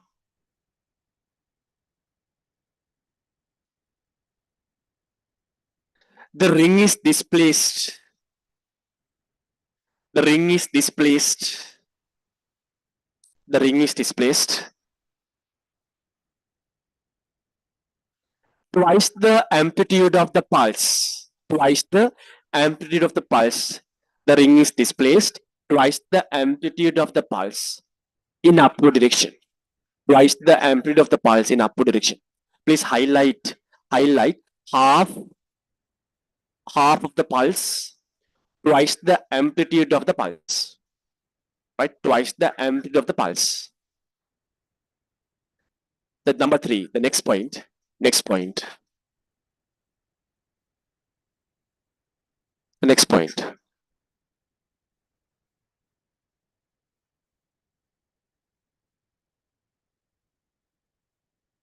The next point. Next point. Then reflected wave pulse move towards the left side according to the diagram. Then the reflected pulse move towards the left side according to the diagram. Right. Red color pen import right on summary. Okay. Okay. Now, what have we done? Now we are talking about reflection of transverse waves propagating a set string. There are two types of reflection. One is soft reflection, other one is rigid reflection. Currently, I am talking about soft reflection. So now, before understanding about important characteristics in soft reflection, first of all, better if we can go for demonstration. So therefore, the demonstration is what have we done is there's a set string. We created a wave pulse, and right, but we ensured the other end of the string means point capital B, this boundary, we did kind of mechanism. This boundary is able to move up and down. This boundary is able to vibrate freely. Then we notice that no, this is the soft boundary. There is no barrier for the medium particles. The boundary, the medium particles, the boundary, medium particles, the barrier is able to free up and down. Okay, right. So then this wave pulse reaches the wave ring. We notice that what will happen? This ring will goes upwards. Why? Because when the wave pulse reaches the medium particle at the NB, this medium particle should go up and down. This medium particle should go up and down. That means this medium particle should go in a simple harmonic motion. So therefore, what's happening? This medium particle is going up and down. As a result, the ring, since the ring is connected to the medium particle, this ring also going upwards. And when half of the pulse reach the ring has displaced twice the amplitude, right? When the remaining part is going, then what will happen? Again, ring comes down. Then this is the reflected wave going to the left side. This is the idea. So based on this, we'll try to understand some important points regarding the soft reflection. Write down red color pen, write down red color pen, red color pen, write down, important write down, important red color pen, write down, write down. Soft reflection is also soft reflection. Okay, soft reflection occurs at a free boundary. Soft reflection occurs at a free boundary.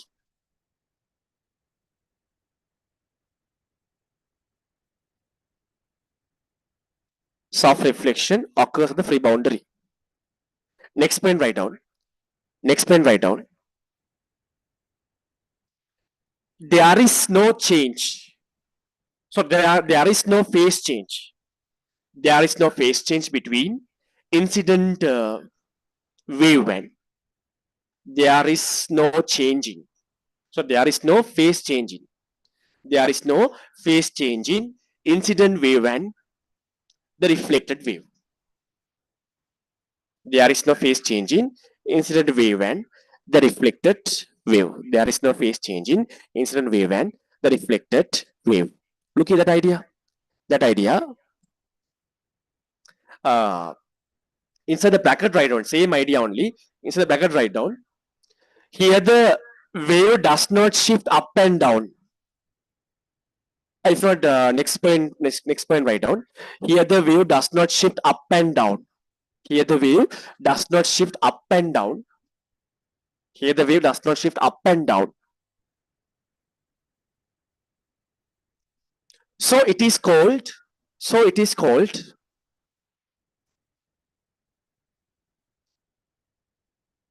non-inverted reflection. So it is called non-inverted reflection. So it is called non-inverted reflection. So it is called non-inverted reflection.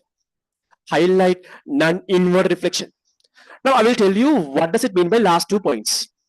In one of the points, they mentioned that there isn't any phase change. There isn't any phase change between incident wave or wave pulse and reflected wave or wave pulse. See, now incident wave also going in upward, right side. Reflected wave pulse also in the upside, yeah, upward, right? If there is a phase change, you will understand in rough reflection. Real reflection, you will understand incident wave pulse is like this, but you will get your reflected wave pulse would be like this. Then we see that there is a phase change of 180 degrees, right? If not, you can tell that the reflected wave pulse is inverted, right? Upside down of incident wave is the reflected wave. Am I correct? But when you consider soft in the soft reflection, remember the wave pulse, there won't be any change in the wave pulse, right? That means there isn't any overall phase change also between incident wave or wave pulse and reflected wave pulse, right? That is what they mentioned second point, third point. Do you understand? There won't be any in these wave pulse won't invert. That's why it is called as non-inverted reflection. Soft reflection, if not non-inverted reflection, means no any phase change. And ideas clear. Next point, write down red color pen. Next point, red color pen, write down. Next point, red color pen, write down. Next point. So can you repeat that sentence? The sentence is I told the sentence as what? The sentence is what? The sentence is here the wave does not shift up and down. So it is called non-inverted reflection. So it is called non-inverted reflection. So it is called non-inverted reflection. Okay. Next point, write down. Next point, write down. Next point, write down. The front shape of the incident wave is same as the front shape of the incident wave is same as the front shape of the front shape of the reflected wave. The front shape of the incident wave is same as the front shape of the reflected wave. Inverse of reflection. What does it mean by? Now, since now, if you divide this wave pulse by two sections, the front and back shapes are same. Therefore, you can identify this idea. So, if I draw wave pulse like this, there are different shapes of wave pulse. If I draw wave pulse like this, front shape is curved, the back shape is straight. So, if they ask you to draw the reflected wave pulse, then the reflected wave pulse would be the front shape is curved. In the if it is soft reflection, if it's soft reflection, the front shape is same as a curve. The back is a straight. The soft reflection. Do you understand? Got it? Another example is, let's say if there is a wave pulse in a shape like this. Front is a kind of straight line. Back shape is kind of a curvy shape. If this undergoes a soft reflection, if you draw the reflected wave pulse, front is a straight line, back is like this, reflected wave pulse. If you want, you can do this diagram also. If you want, you can draw your diagram also. But mention incident wave pulse, reflected wave pulse. Incident wave pulse, reflected wave pulse. Right? Done. In stories very clear, not difficult stories, but there are some stories, but not difficult. Not difficult, but there are some stories. Okay, that idea is clear. Then soft reflection is everything is clear. That's it, I think. Soft reflection, everything is clear. Right? Okay, then anything important? Anything important from that? Okay. Now one can do like this, sir.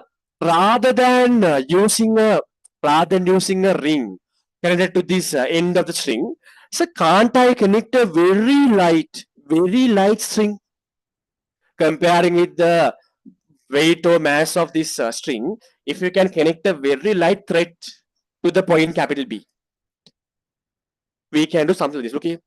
Now I do the string. This is a string. This is a string. This string has some kind of thickness, right? The other option.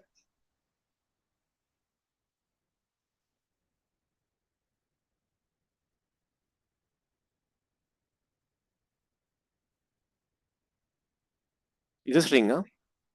This is a string that we have considered earlier. Same string. But I have mentioned the kind of thick string. It's a kind of considerable thickness. Okay. So one option is, in order to create a soft boundary, you can use a ring. If not, in the exam, they can ask you what are the options that you can use to create a soft boundary. In that case, you can tell that I can use a ring. If not, other than the ring, I can use a kind of light thread. I can connect a light thread to this end, and I can get a light thread. A light thread, very negligible, small thread.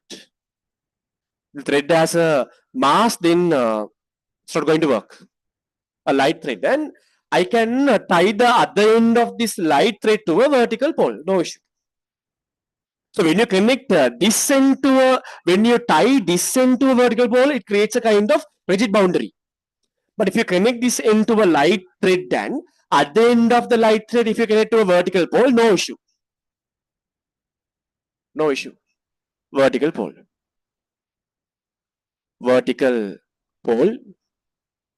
This one is light thread.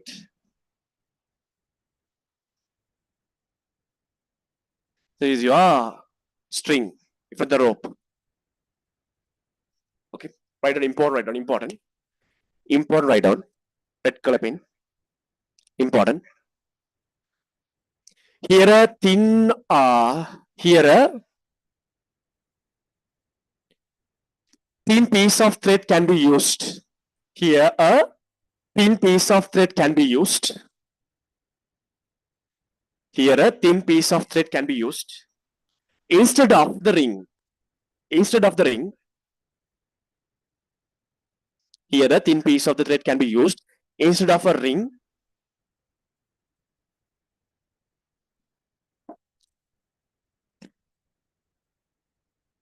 to simulate, if not to demonstrate, soft reflection. To demonstrate soft reflection. To demonstrate soft reflection. To demonstrate soft reflection. To demonstrate soft reflection.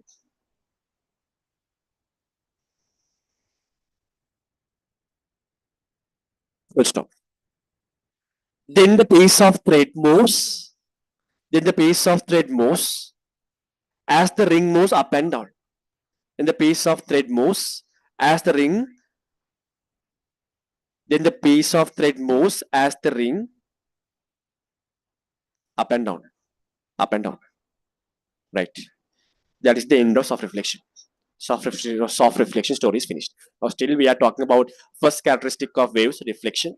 We have the idea about reflection. Reflection means right wave moving in a certain medium after colliding with a boundary or barrier, coming back to the same initial medium. So during a reflection, we notice that there are sudden changes happening in frequency, wavelength, and the speed. But actually, there is a kind of reduction in the amplitude. Even you draw these waves also, remember the reflected wave's amplitude is bit lesser than the incident wave amplitude. For example, incident wave amplitude is 20 centimeter. Reflected wave amplitude will be 19 centimeter something. That keep in your mind. Then the next story is some examples for a reflection of waves means the main examples we consider water wave reflection. Water reflection, yeah, we took time to draw the diagrams. Other than that, there are nothing complex here. Yeah, we drew the diagrams and want to explain diagrams. That's why we are taking the time. If not, we can finish nicely.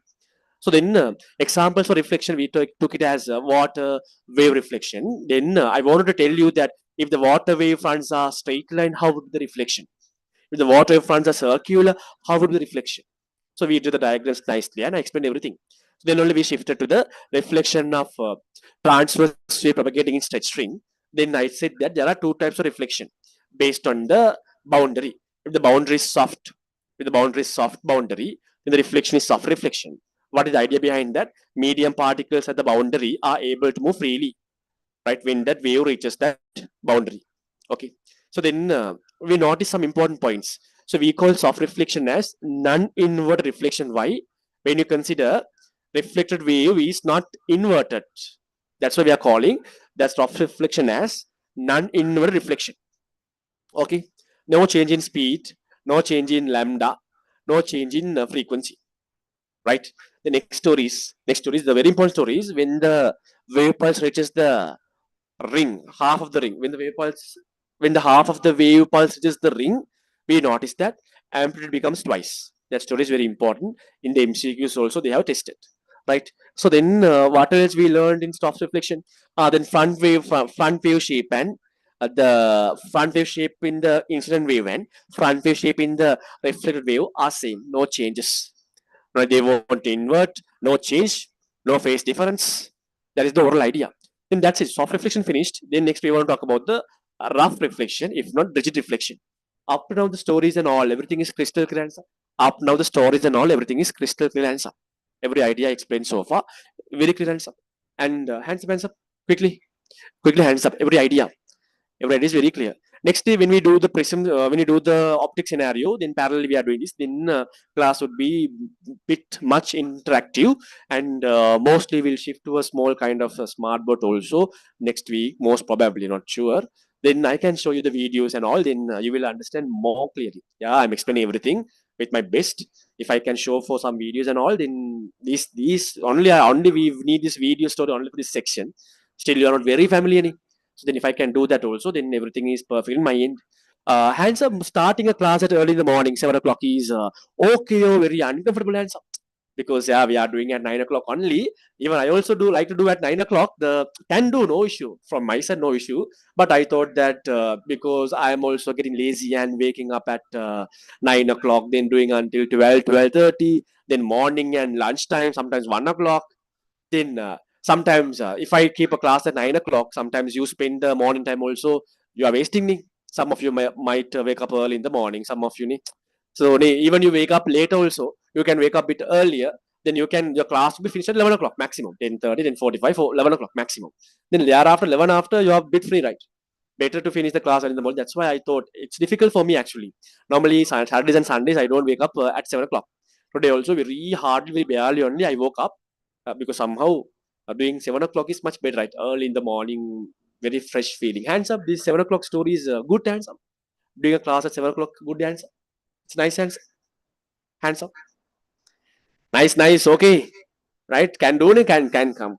Wake up, wake up. You are doing aerials next year. You are not kids now. Okay, you're not kids now. Then okay. So then we'll talk about rigid reflection after the break. So how long you guys want the break? Tell me, is it 15 or 20? Tell me how long you want the break. 50 minutes or 20 minutes? Tell me quickly. I will do until 11 o'clock. How long you want the break? Tell me, everyone.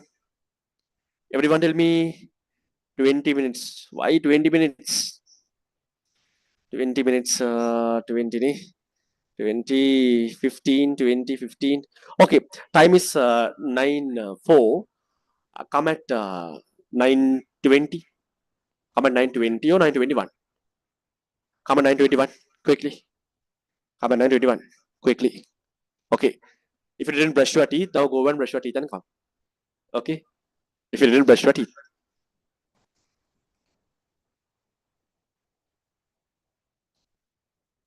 So next day we are going to start optic stories.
Yeah, right, okay.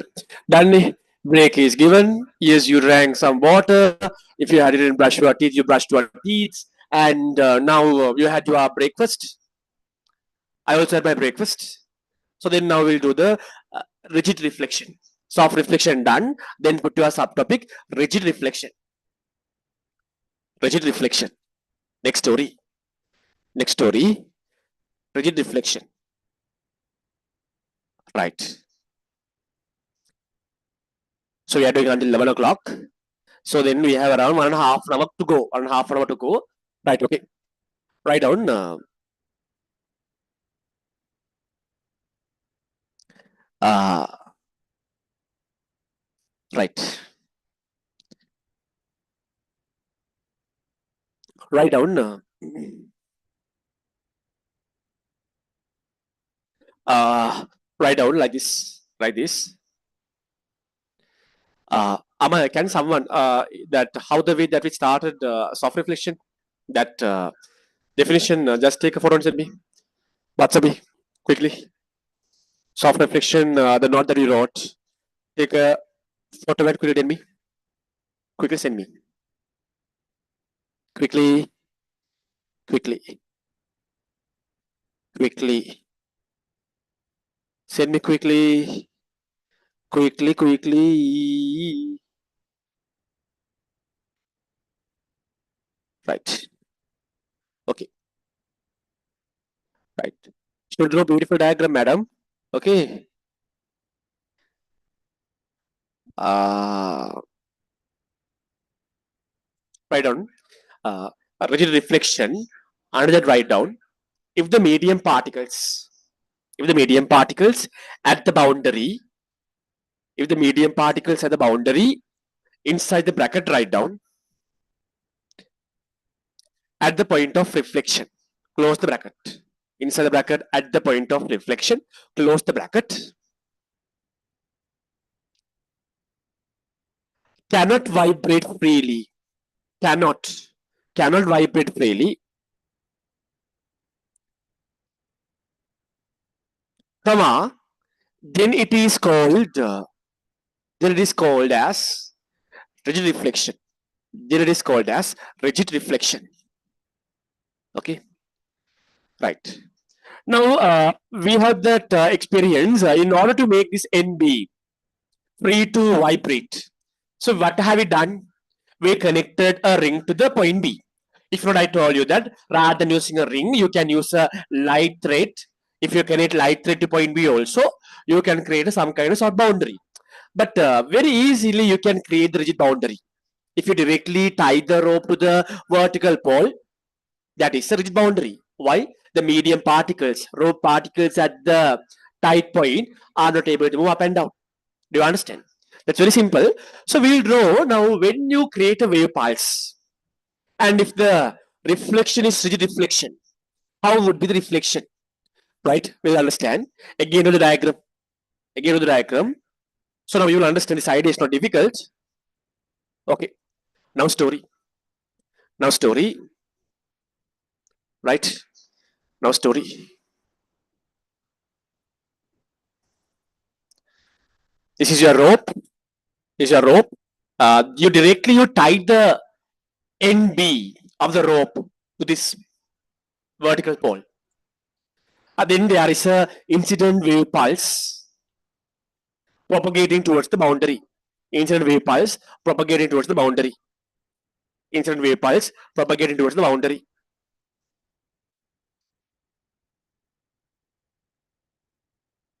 So velocity of the incident wave pulse is v. And again same story. Same story. If you take your incident wave pulse, amplitude is capital A, and the symmetric axis passing through this incident wave pulse, this gap is going to be simple x. This gap is simple x, and this gap is also simple x. And the amplitude is going to be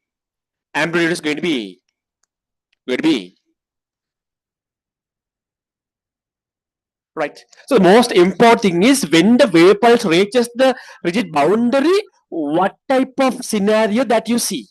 What will happen for the wave pulse?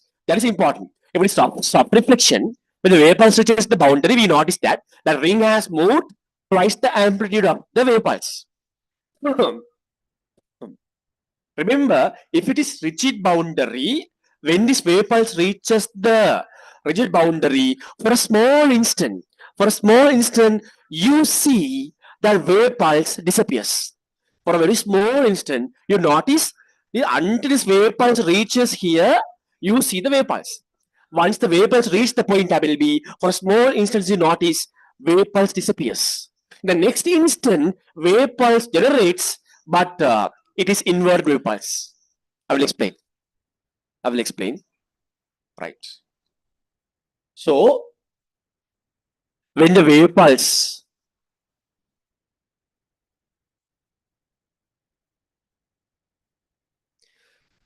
right,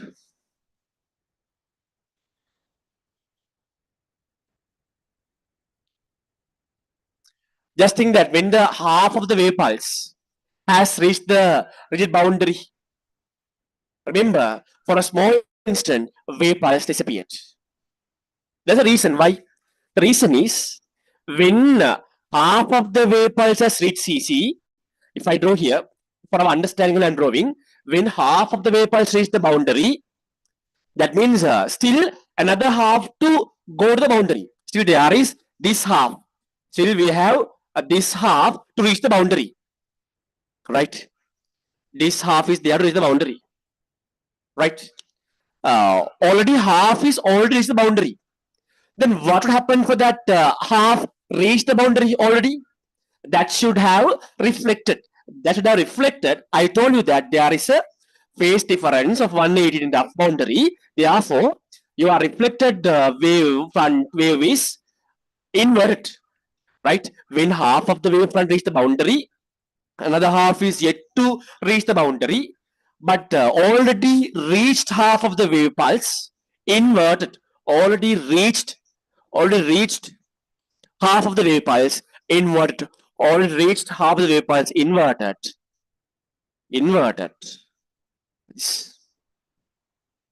So, see, when now when half of the wave pulse reach the boundary, first half is reached the boundary, the second half is yet to be reached. Second half is yet to be reached. So this is the second half. Blue color one is second half, yet to be reached the boundary. That the first half is already reached and first half is reflected, that is inverted. First half is reflected, that is inverted. First half is the boundary, that is inverted. First half is reflected, that is inverted. That is inverted. So, see, as a result, identical second half of the incident wave pulse and identical first half of the reflected wave pulse. What will happen? These two cancel off. So therefore you don't see any wave pulse, any wave shape for a small instant. For a small instant, you don't see any wave shape. You see nothing. You see your rope is horizontal. The next instant, by the next instant, you see that there is a wave pulse, a reflected wave pulse. You see reflected wave pulse, right? You see reflected wave pulse propagating to the left side. But the problem is reflected wave pulse has a phase difference 180 degree. Reflected wave pulse is inverted, inverted, inverted. So this is inverted wave pulse, right? Go to the diagram. Diagram 1, 2, 3. Diagram 1, 2, 3. Diagram 1, diagram 2, diagram 3.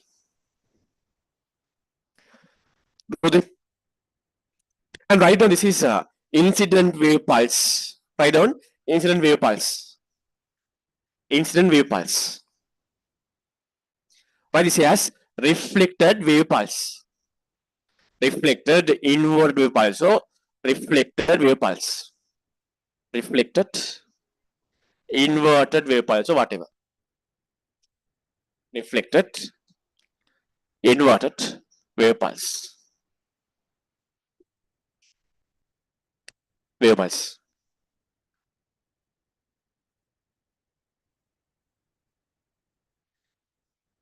Incident wave pulse. These incident wave pulse. Finished. Finished. Finished. So can you repeat what I was explaining there?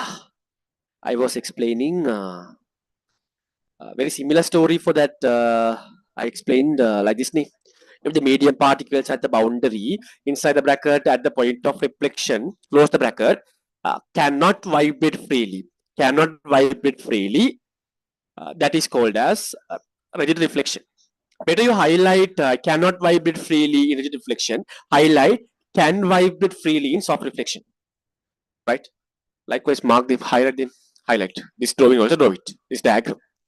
Better you use different colors and show that. The second half of the wave pulse, first half of the reflected wave pulse. First half of the reflected wave pulse. This one, red color one. Second half of the incident wave pulse, this blue color one. Red color one is first half of the reflected wave pulse. I stories. MCQs they have tested many times. Once you finish, hands up. Finish drawing, hands up. Finish drawing, hands up. Finish drawing, hands up.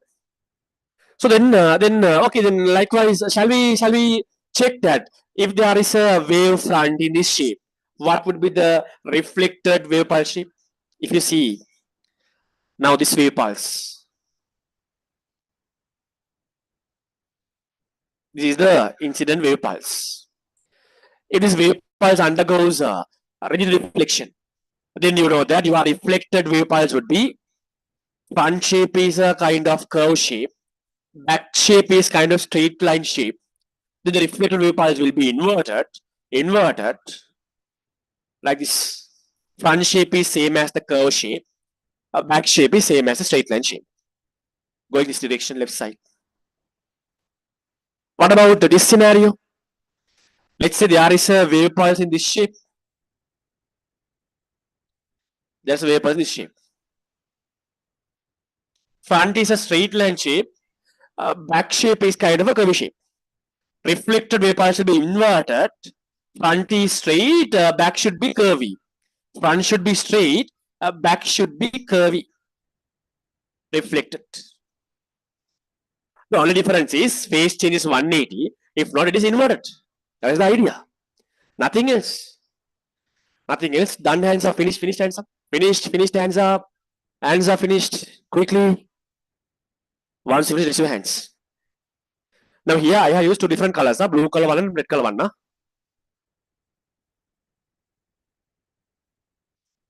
Finished. Done. Finished. Done, right? Hands up. If you finished, hands up.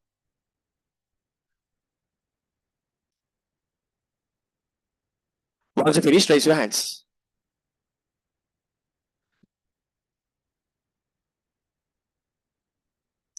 Only one, there are many, right? Okay, okay. Now story. Right, okay. Okay. Right. So write down.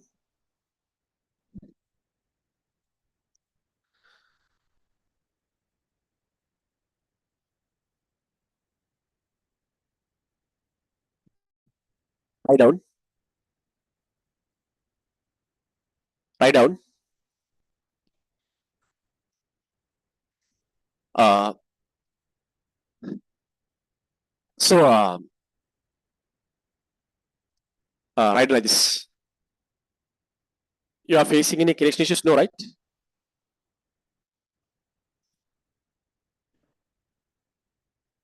Everything is fine.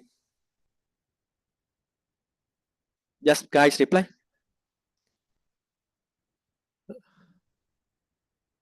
Others just reply quickly. Fine.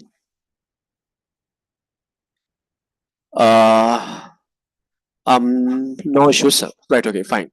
Then okay. Then write down like this. Write down. We'll try to describe what we observed in this observation. Okay. So we'll try to describe this scenario. Write down. Write down.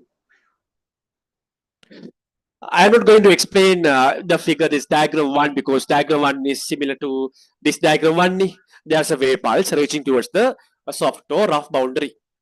So diagram two write down. Diagram two. Diagram two write down. Write down. When the half of the wave pulse reaches the rigid boundary, but you write a red color pen. Red color pen. Red color pen. When the half of the wave pulse reaches the rigid boundary, when the half of the wave pulse reaches the rigid boundary, comma,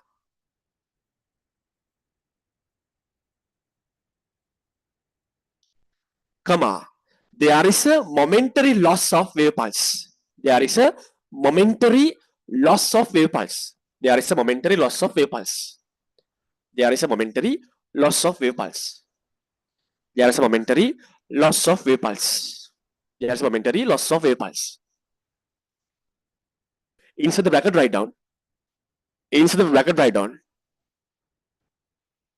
The wave pulse disappears for a small instant. Close the bracket. The wave pulse disappears for a small instant. The wave pulse disappears for a small instant. For a small instant. Right? Okay. Right?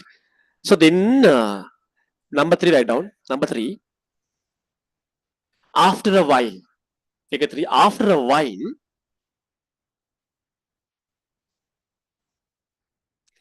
the reflected wave pulse appears. After a while, the reflected wave pulse appears. The reflected wave pulse appears.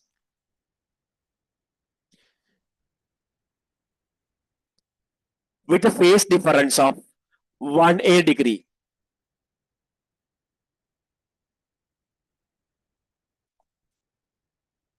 With a phase difference of 180 degree. With the phase difference of 180 degrees. The phase difference of 180 degrees. Right. Look here. Look here. This idea. If fluid vapors appears with a phase difference of 180. It is very clear. It is very clear. Important. Red color pen important. Write down. Red color pen important. Red color pen important. Write down. Important. Right. Write down. Rigid reflection happens at a hard boundary. Rigid reflection happens at a hard boundary. So you know what is hard boundary? You have the idea? Why the medium particles at the boundary cannot move up and down? These medium particles can't go up and down like this scenario, right? Rigid reflection happens at the hard boundary. Continue, continue. It is difficult for medium particles to vibrate freely at the hard boundary. It is difficult for the medium particles to vibrate. It is difficult to it is difficult for the medium particles to vibrate. It is difficult for the medium particles to vibrate at the hard boundary. Highlight hard boundary. Highlight hard boundary. Highlight hard boundary.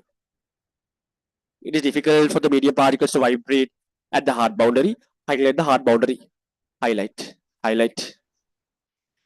Next point, red color pen, write down. Next point, red color pen. Next point.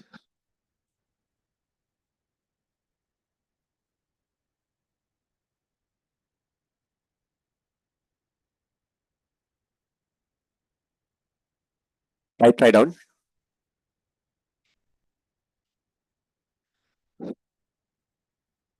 Due to the rigid boundary, the phase changes by 180 degrees. Due to the rigid reflection. Due to the rigid reflection, comma, the phase changes by 180 degrees. Due to the rigid boundary, the phase changes by 180 degrees. Next point, write down red color pen. Next point, red color pen.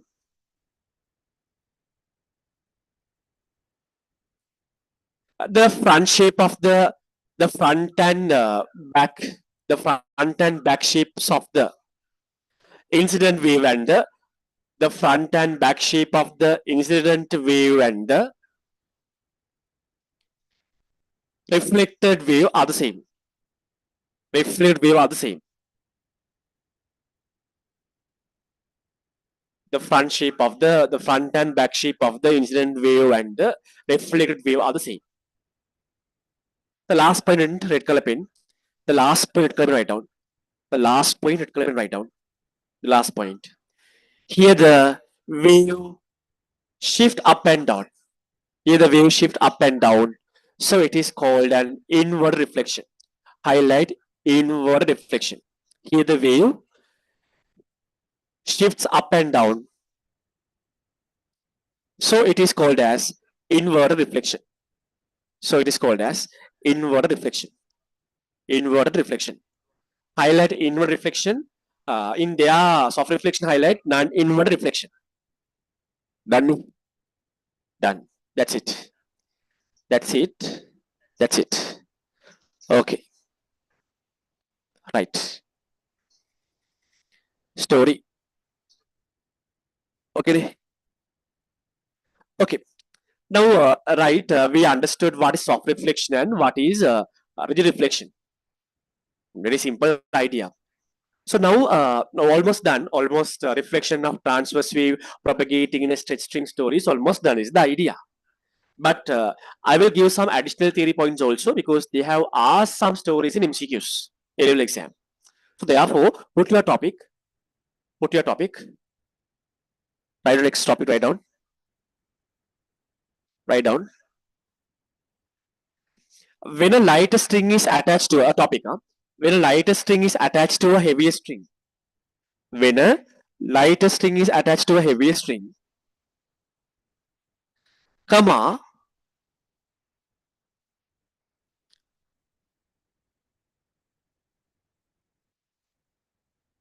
when a lighter string is attached to a heavier string,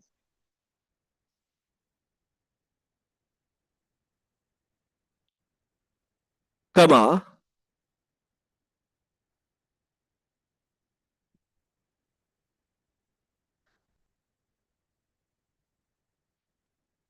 when a lighter string is attached to a heavier string, comma,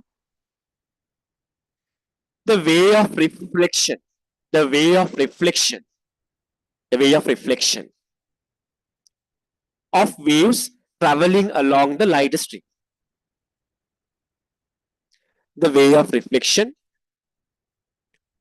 of the waves traveling along the lighter string, traveling along the lighter string, traveling along the lighter string, traveling along the lighter string, traveling along the lighter string. Right. Look here. This idea. This idea. See the idea. The next idea. Now finished. We almost finished now. The rope stories are finished. This idea. See this idea. Now there is a light string. That light string is attached to a heavy string. Light string means less mass. Heavy string means having a larger mass. Actually, the wave, incident wave or wave pulse, is propagating along the light string.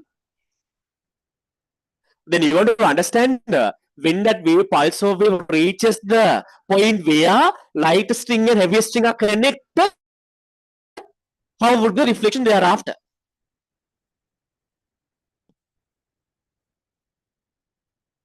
If you're noticing any issues, please tell me a connection. Okay, right. Okay, so now then, for an example, I draw my light string in blue color. The light string is in blue color. If a light string in black color, light string is in black color.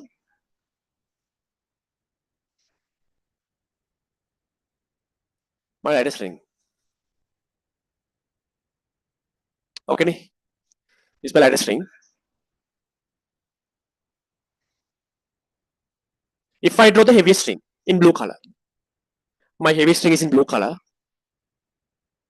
The heavy string.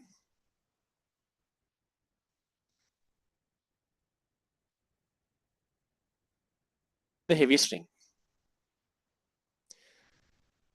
By the appearance, you understand blue color one is heavy string and the black color one is my light string.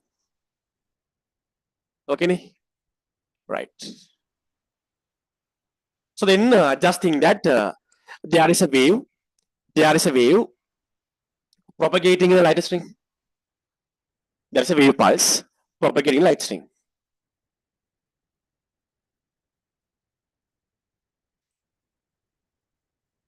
Okay, there is a wave pulse propagating light string. with an amplitude, let's say capital A, with an amplitude, let's say capital E. For example, with an amplitude capital E.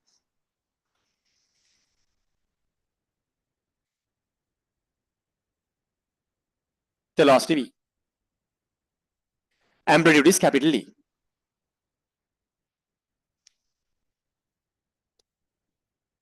Capital E amplitude.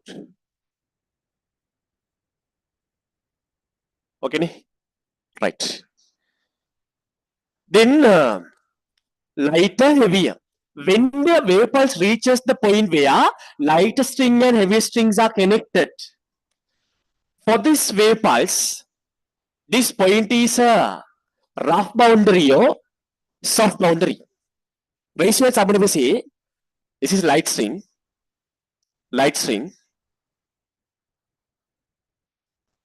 this is the heaviest string. I'm asking for this wave pulse, this point capital B is a soft boundary or rigid boundary. And somebody will say, sir, for this wave pulse, this point capital B is a soft boundary and ratio, and somebody will say, for this wave pulse, this point capital B, a kind of soft boundary answer. So for this wave pulse, this point capital B is a kind of rough boundary answer. Obviously, it's a rough boundary. Why? Because this is a light wave, this is a light string that is heavier. Now, when the wave pulse reaches here, this wave can't move this string up or down. Be difficult. It's kind of a rough boundary. It's kind of a rough boundary, rigid boundary. This boundary is a rigid boundary. Rigid boundary. Then you can imagine what will happen for the reflected wave pulse on this light string. Incident wave is propagated to the right side. Then we know that point capital B is a rigid boundary. Then there must be a rigid reflection occur at the boundary. Then you know that the reflected wave pulse would be inverted, phase difference 180. But remember, as I told you, normally reflected waves amplitude is bit lesser than the amplitude of the incident wave. Because I told you why, when during a collision, some amount of energy decreases. Therefore, if I draw properly the reflected wave pulse inverted one on this light string, the light string. See the idea?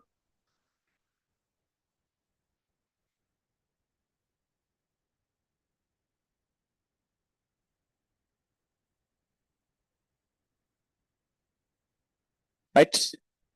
If I do the reflected wave pulse that is inverted, but actually reflected wave pulse amplitude is bit lesser than the amplitude of incident wave pulse. A bit lesser. You can see the amplitude is say A1. This amplitude is A1. Amplitude is A1.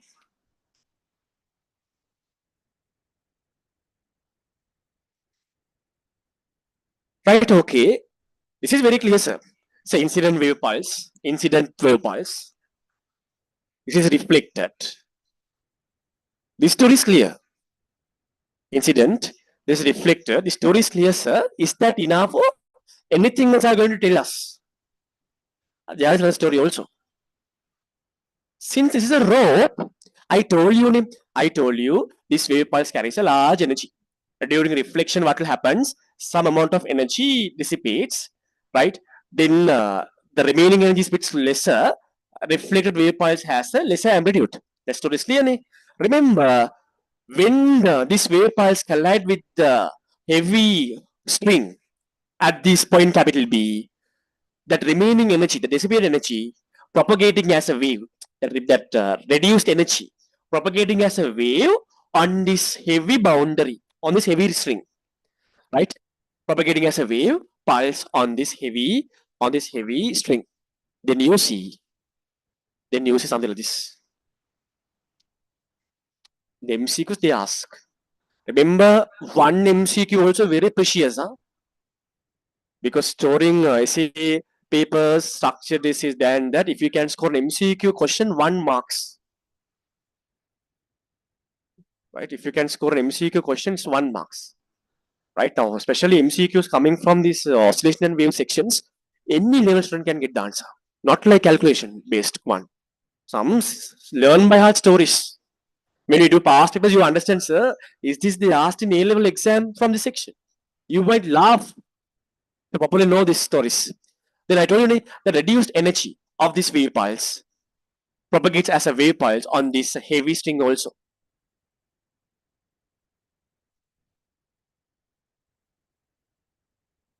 Do you understand? I hope you understood this idea. Right? It's propagating in this direction. It's not propagating in the direction. Amplitude of this one, say A2. A2. Nice, ni? Nice story, ni? Nice story. Draw the diagram.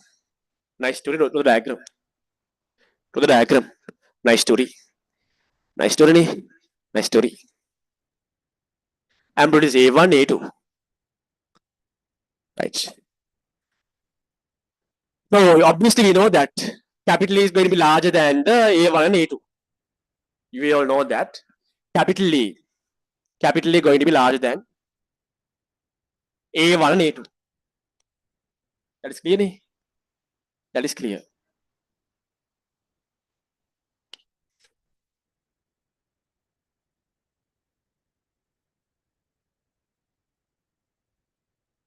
Write down. Finish doing hands up. We finished hands up. Finished hands up. Still drawing. Okay. Still drawing. Okay. Fine. Still drawing. Fine.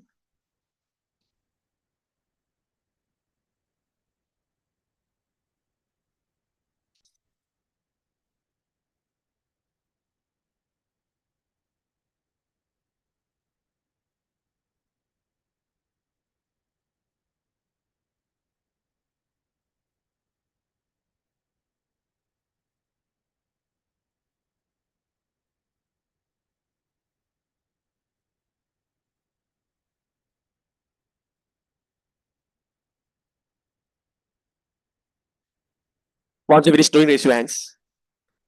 They will write a note and we'll go to next story.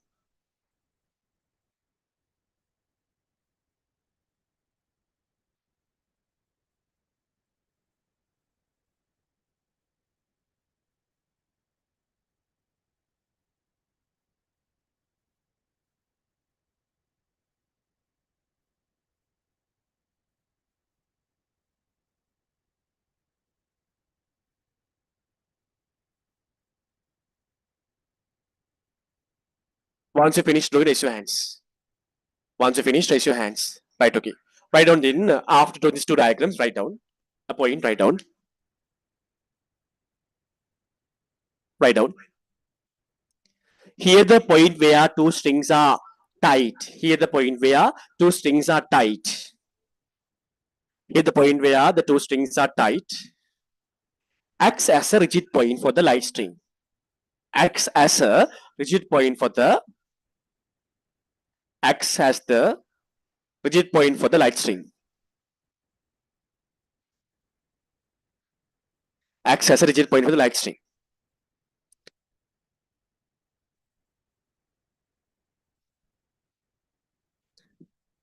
Therefore, rigid reflection occurs. Therefore, rigid reflection occurs.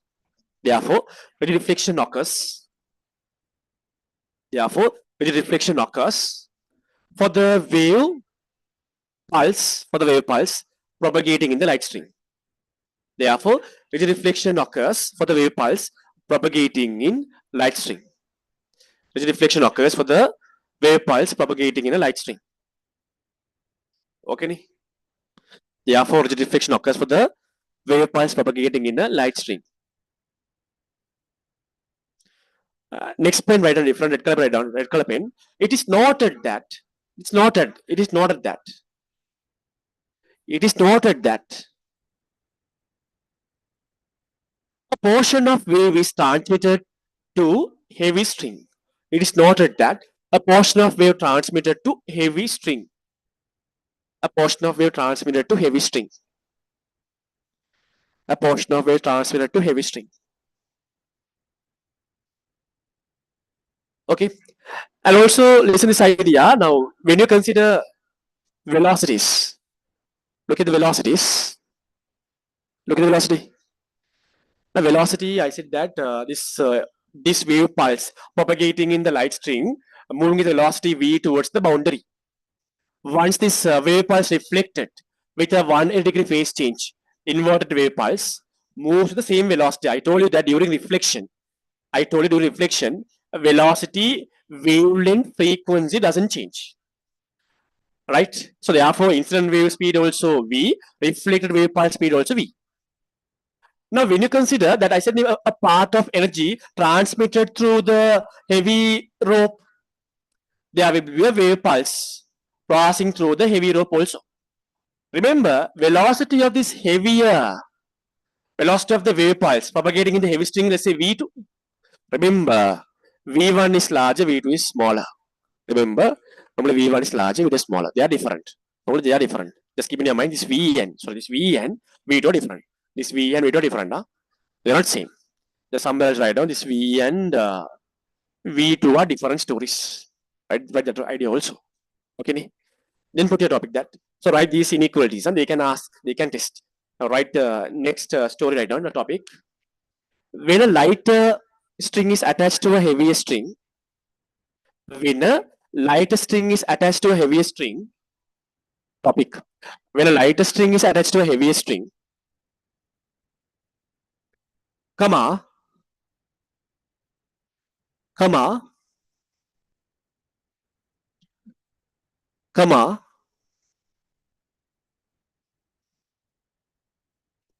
the reflection of the reflection of waves, the reflection of waves traveling along the heavy string. The reflection of the waves traveling along the heavy string. The reflection of the waves traveling along the heavy string. The reflection of the waves traveling along the heavy string. The reflection of the waves traveling along the heavy string.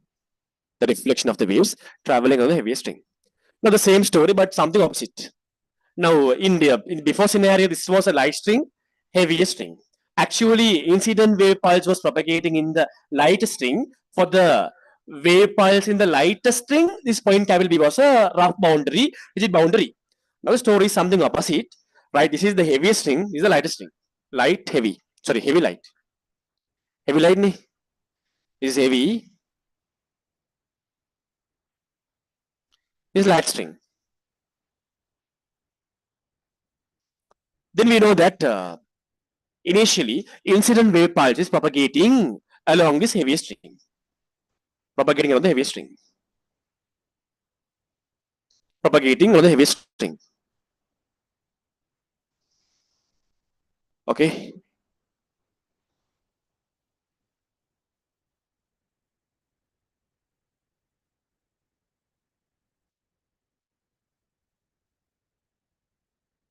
Okay. Let's say amplitude is capital A, speed is V, amplitude is capital A.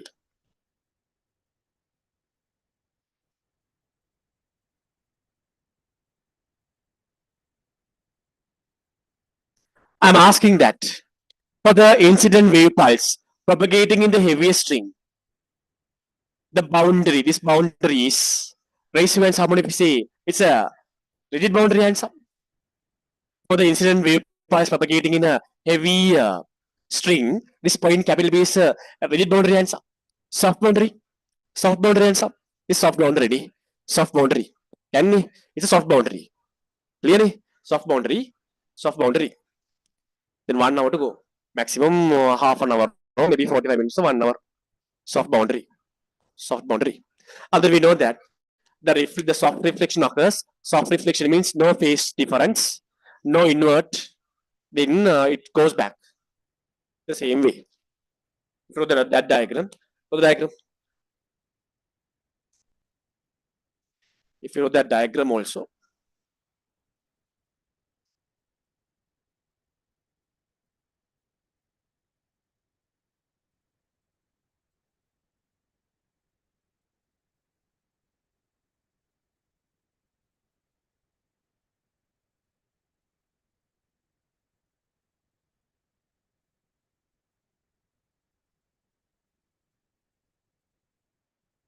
The diagram.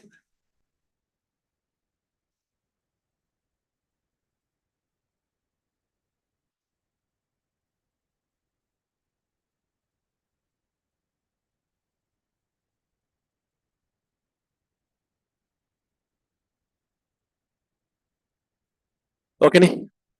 So then we know that then there isn't any phase change between incident wave pulse and reflected wave pulse. But as usual, when you consider the amplitude of the reflected wave pulse, that is bit lesser than the amplitude of incident wave pulse. If this one's wave amplitude is 20 centimeter, reflected wave pulse amplitude is bit lesser. For example, 15 or 16 something,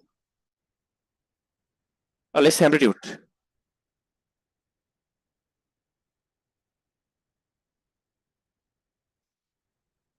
right? Okay, right? Go to the left side with velocity v. You write down incident wave pulse, reflected wave pulse. Incident, reflected. Incident,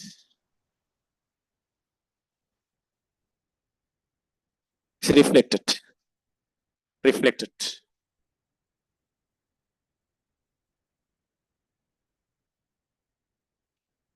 And now amplitude is, let's say, A1, A1. Then as same story, some amount of energy reduced. That energy is propagating through the light string as a wave pulse. As a wave pulse. The velocity V2. Amplitude of that wave pulse may be A2. Again, same story. Incident wave pulse amplitude is larger than the A1 and A2. Velocities are different. V is not equal to V2. Done story. Once you finish drawing, hands up. Once you finish, raise your hands. Once you finish, raise your hands. Once you finish, raise your hands.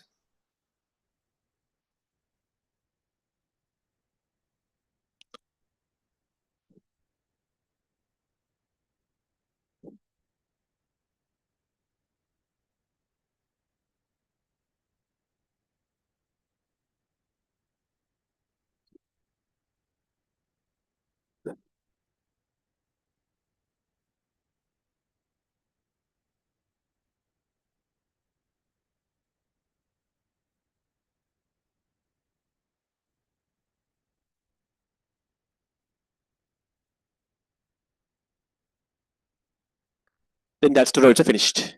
Then we talk about sound reflection. So then that's it. If we discuss sound reflection, reflection story is entirely finished. So then we can talk about refraction. We can talk about refraction. Better we can finish early, right? So we'll try some, because last week also we could not do 4 hour class, right? We finished, hands up. So this is not a usual way that we do the class. What to do? That's the way.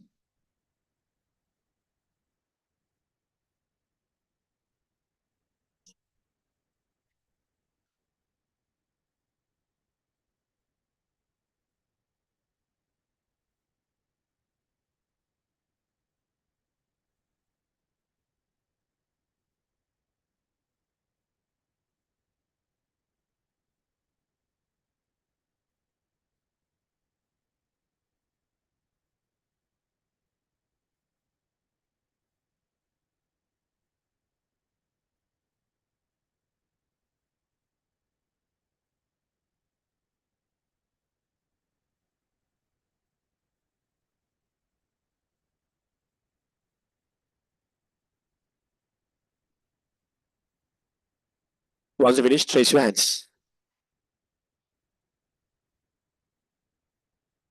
So can we say that V is greater than V2? Normally, yes, V is greater than V2 normally. Generally, V is greater than V2 normally. But some cases we can't tell like that also. So therefore, you just keep in your mind V is different than V2. Just keep in your mind like that. Okay, done. Done. Right, okay. Example number 3. So now actually we were talking about reflection. Example number 1 was reflection of water waves. That is done. Example number 2 is reflection of transverse waves propagating in string. That is also discussed. But we didn't write anything. We didn't write any point in notes. Write down. Write down. Write down. Write down.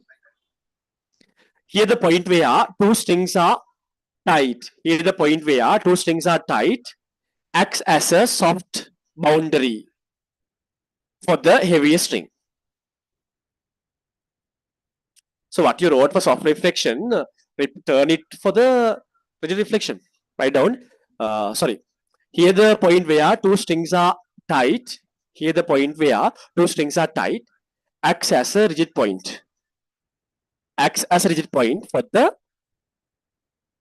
heavier string.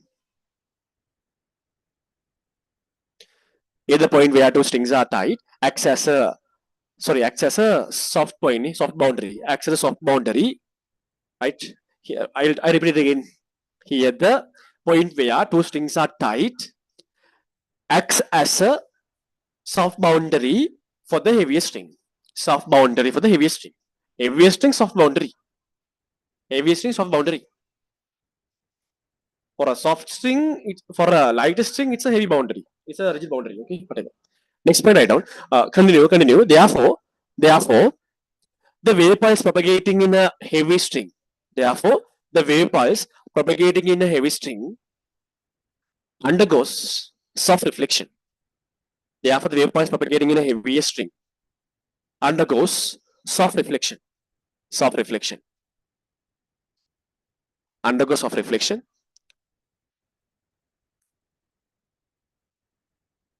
Undergoes soft reflection. Next point, write down.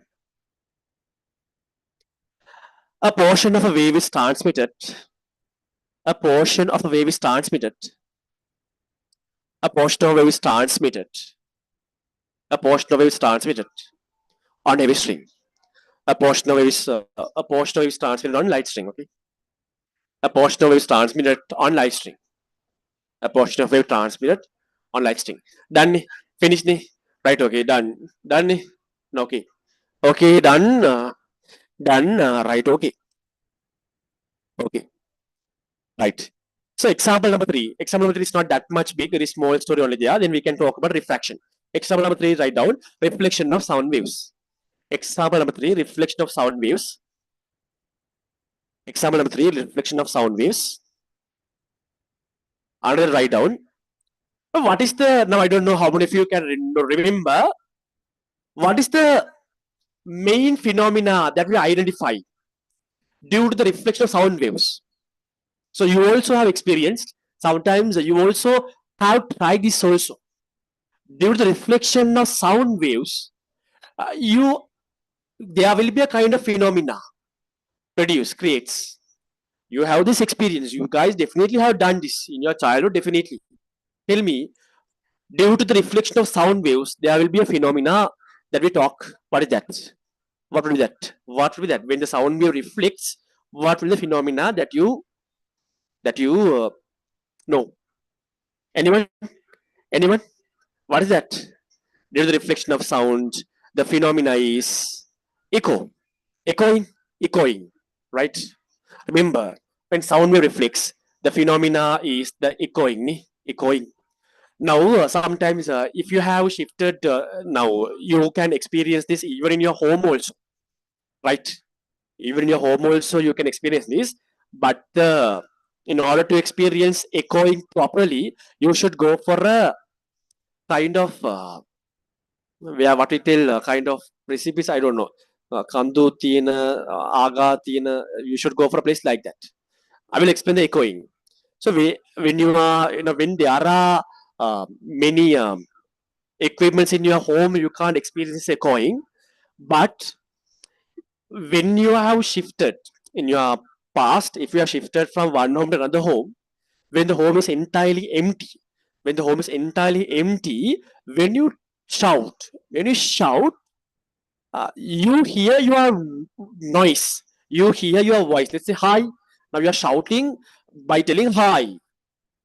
Then that sound, sometimes you experience again with a small time later. You tell hi, so you experience that sound hi little bit later.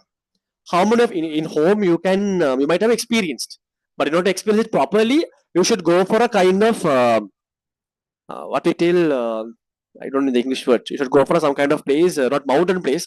Mountain place also fine. Mountain also, yeah. When you talk louder, yeah, you can hear the echoing. Uh, okay, how many of you have experienced that? Hands up. Echoing. How many of you have experienced echoing? So we all have experienced. Very simply, what is the logic? The logic is very simple. Very simple. Now when you shout, this is you. This is your mouth. Now when you shout, sound wave propagating. That sound wave going to incident on a barrier. It can be a mountain, it can be a wall or whatever. It can be a wall, it can be a mountain, whatever. Then what happened? This is the incident sound wave. When the sound wave incident on the barrier like wall or mountain, it will reflect back. So because of the reflected sound wave reaches your ear, you are hearing the same sound again. What is the difference? Let's say this barrier is sufficient, the gap between the barrier is sufficiently high. So when the barrier gap is lesser, the echoing is not that much happening properly.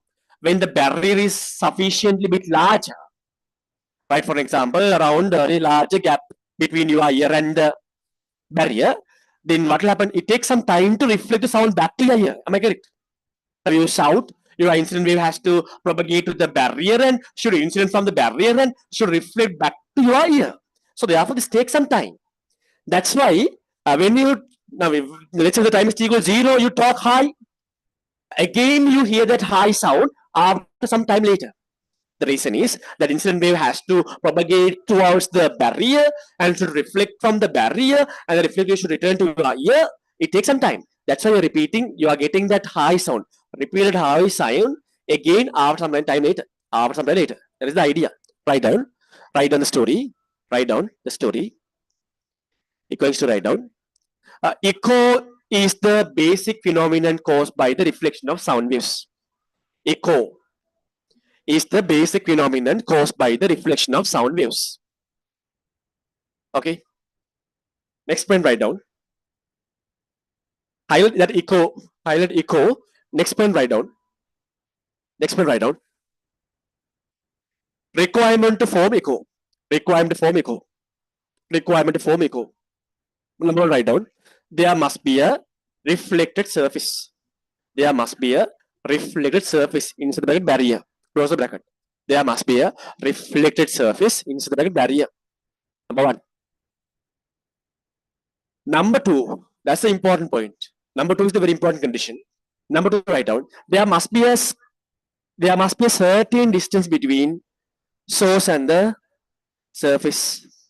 There must be a certain distance between source and the surface. If I repeat the first point again, there must be a sound source. Oh, okay, my bad. Okay, the first requirement is there must be a reflected surface inside the bracket barrier. Close the bracket. Second one is there must be a sound source. There must be a sound source. There must be a sound source. The third point is there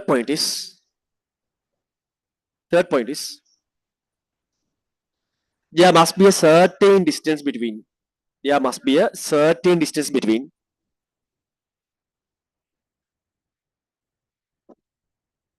source and the surface. There must be a certain distance between source and the surface. Source and the surface. Okay, right. Done. That's it. Right. Okay. Done. Right. Okay. That's it. So in the tute we will do some questions in echoing story also, but not now. Okay. That's all. Reflection of waves. That's it. And generally hands up. Everything we learned regarding reflection. We talked about water wave reflection, sound reflection, especially this string wave reflection. Every point, I think I took time and explained everything A to Z properly.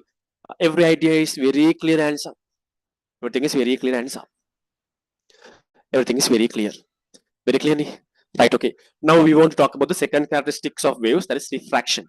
Anyhow, we will learn this refraction in detail for the light waves, not for all the waves. Now here we are giving a kind of introduction for the refraction for waves and optics. We are talking in detail. Optics is all about refraction of light waves in different devices. It's a very nice, interesting lesson. Optics section, very nice, interesting lesson. They can ask nice logical questions. Right. Next characteristic, write down. Topic. Next topic, write down. Next topic, write down. Refraction of waves. Refraction of waves. Next topic, refraction of waves. Okay. Write down. Okay. Right. Give me a second. Give me a second. Okay. Okay, and still time is 10:15. I give the break at what o'clock? I give the break at what o'clock? What time? I give the break at 9 something. I give the break at 9. You came at 9:15, 1 hour. Need a break hands up? 5 minute break hands up. We'll take a small break hands up. So we'll take a small break hands up. So we'll take a small break. We'll take a small break. It's okay. I'm giving break for a reason. Yes, we are doing around 4 hour class, but it's not 4 hour class. Need 20 minute, 20, 30-minute break means all together. I'm starting not exactly 7 o'clock. I start 7:05. At least it should be 3.5 hour class. At least, no? At least. So therefore, giving breaks in between. Ultimate goal is you should not feel like when will class stop. So don't think like that. Giving the break is when you are getting a kind of uncomfortability, just relax your mind. Again, calm. Because when you stay in a session, you should 100% well focused. Right? Now it's been 1 year. You should have practiced that. Okay. So we'll take a small break. Time is 10:18. Again, we'll start at 10:25, 26 something. Until 11 o'clock we are doing. Until 11 o'clock we are doing. Right? So after we started this unit 3, there is a kind of lag. Okay. Should do until 11 o'clock. Take a small break. I will come at 10:26 something. Maybe.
Right, okay.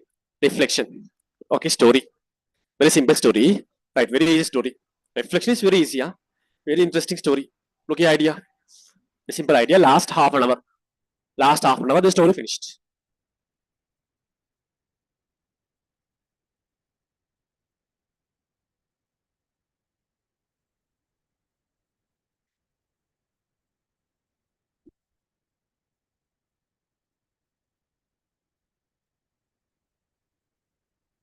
Right.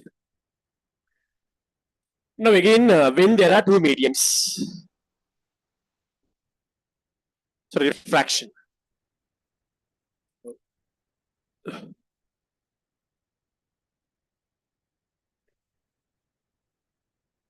Now see this idea.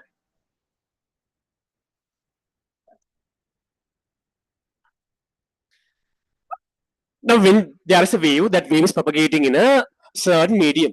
I say that wave is propagating in medium one. This wave is propagating in medium one.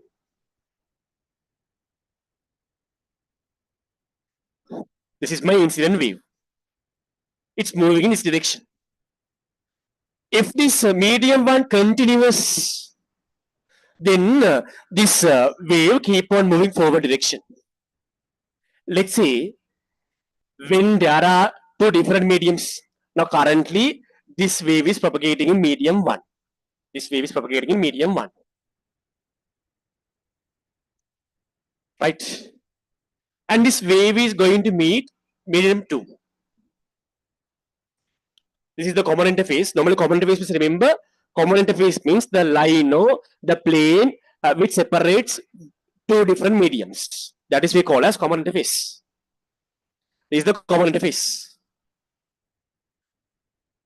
Then above the common interface, this is medium one. Below the common interface, that is medium two. Medium two. Right? This common interface. Last half an hour, stay focused. Huh? Just assume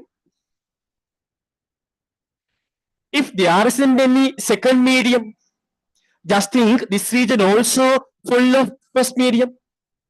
Then we know that, this wave keep on moving the same direction. Am I correct? If there are only two different mediums, if this region also full of medium one, these waves keep on moving forward direction without any change. Right? But what's happening when there are two different mediums? Right? When there are two different mediums,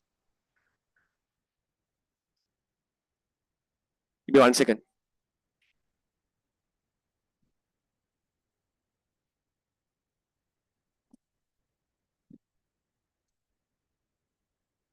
If you're facing issues, tell me. Huh? Just tell me someone connection issues. Are there any connection issues? Someone tell me.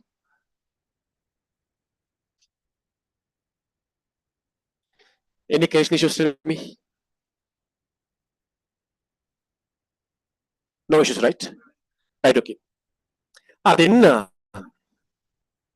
refraction means, remember, uh, if there is only medium one, this wave is keep on propagating in the same direction. Refraction means, remember, when wave enters from one medium to another medium, there is a change in its path. Earlier it was traveling in a path like this. Once it enters to the second medium, there is a change in its path. The change in the path of the wave, that is we call as the refraction. Right? This wave should this wave if there is only one medium, the wave should have gone in a path like this. Since there are two different mediums, when wave enters from one medium to another, there is a change in its path. This change we call as the refraction. The change in the path of the wave we call as the refraction. Do you understand? So this is our incident wave. Incident wave. This is going to be our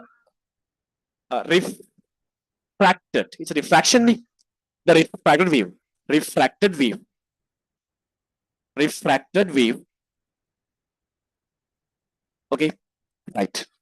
So then we can understand very clearly if I draw the refraction phenomena drawing some rays. Right. So here is the common interface. If I draw the ray, this is the normal incident ray propagating in medium 1. This is incident ray propagating in medium 1. And this is what? Incident point, point capital O. If you draw a perpendicular line to the common interface at the incident point, that is the normal. This is the normal. Right? This is the normal.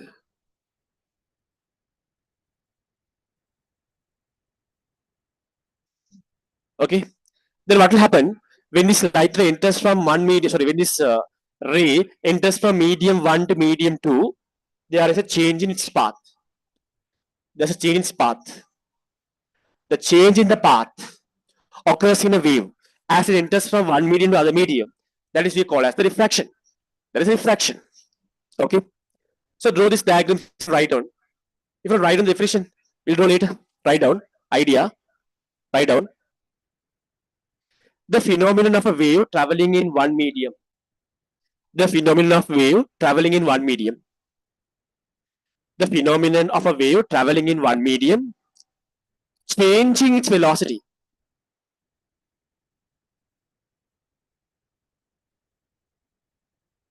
The phenomenon of wave traveling in one medium. The phenomenon of a wave traveling in one medium, changing its velocity.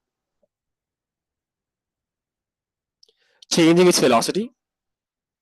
When it enters from, when it enters to a, when it enters to a, when it enters to a, another medium. When it enters to another medium, is called as refraction. Is called as refraction.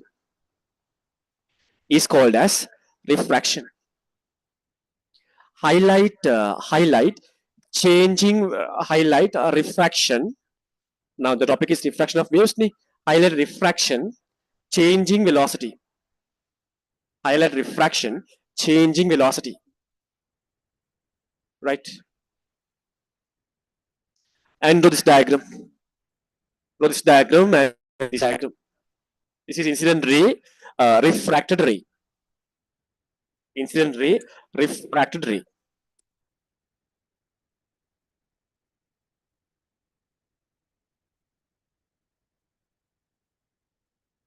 This is refracted ray.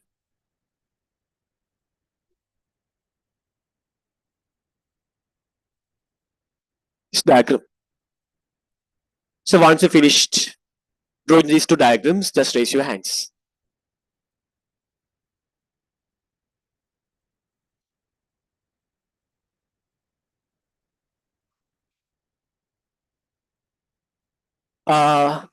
Also remember now, mainly in refraction, what happens actually is when a light ray enters, when a wave enters from one medium to another medium, the velocity of the wave changes. Actually, refraction means the change of velocity as the wave enters from one medium to another medium. Because of the changing velocity, what happens? The path of the light ray changes. The path of the wave changes. When the velocity of the wave changes as it enters from one medium to another medium, its path changes. So basically, the path changes due to the changing velocity. So refraction means, remember, refraction means normally we say that the path of the wave changes as it enters from one medium to the medium. The reason behind change in path is the change in velocity of the wave as it enters from one medium to the medium. Do you understand? So therefore, refraction means, keep in your mind, velocity of the wave changes from medium to medium. That is the idea. That is the idea. But remember this idea. Now, if the wave is perpendicular, look here in the next idea. There's a special case. This is the common interface. Common interface is CI. If the wave is perpendicular to the common interface, if the wave is incident wave is perpendicular to the common interface,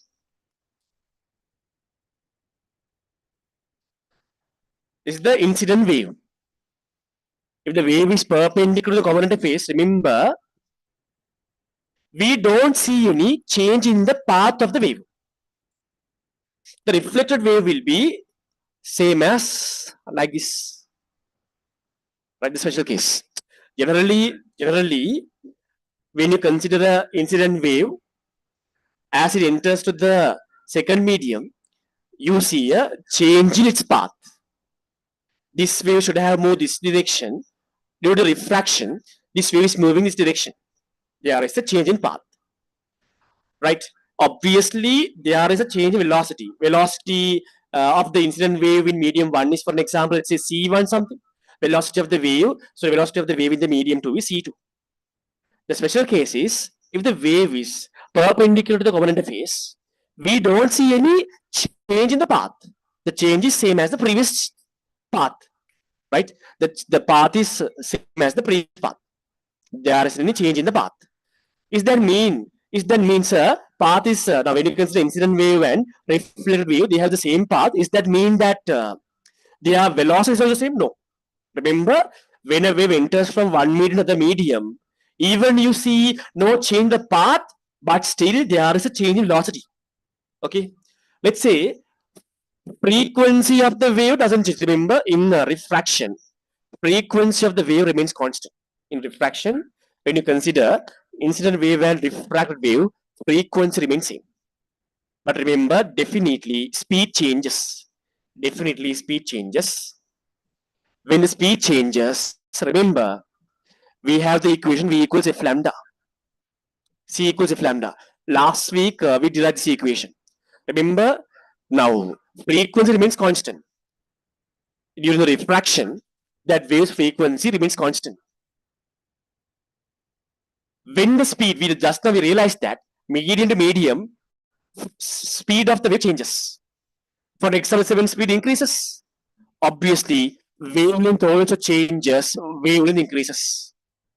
If you notice that speed decreases, corresponding wavelength also decreases. Let's say speed of the incident wave is C1, corresponding wavelength of the incident wave is lambda 1. Lambda 1. Just consider refracted wave.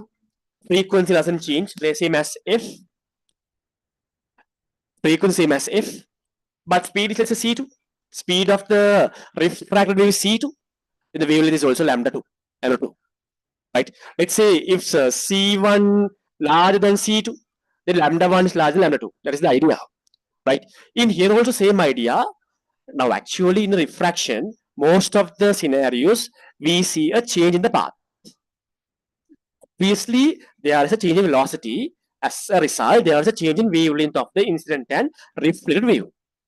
But there is a special scenario. The special scenario, if the wave is perpendicular to the common interface, we don't see any change in the path.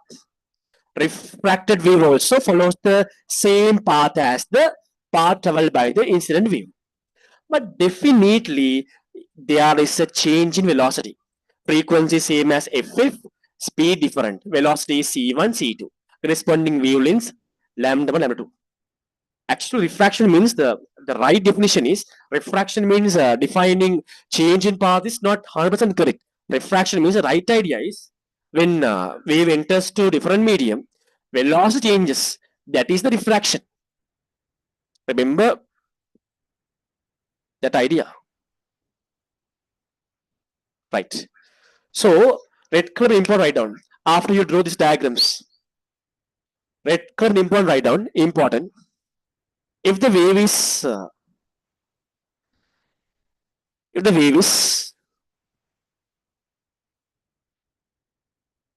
incident at the common interface, if the wave is incident at the common interface, if the wave is incident at the common interface, perpendicular to the common interface, perpendicular to the common interface. So you can write down if the wave is incident perpendicular to the common interface. if the wave is incident perpendicular to the common interface, the wave is incident perpendicular to the common interface, comma, comma, comma, there isn't any,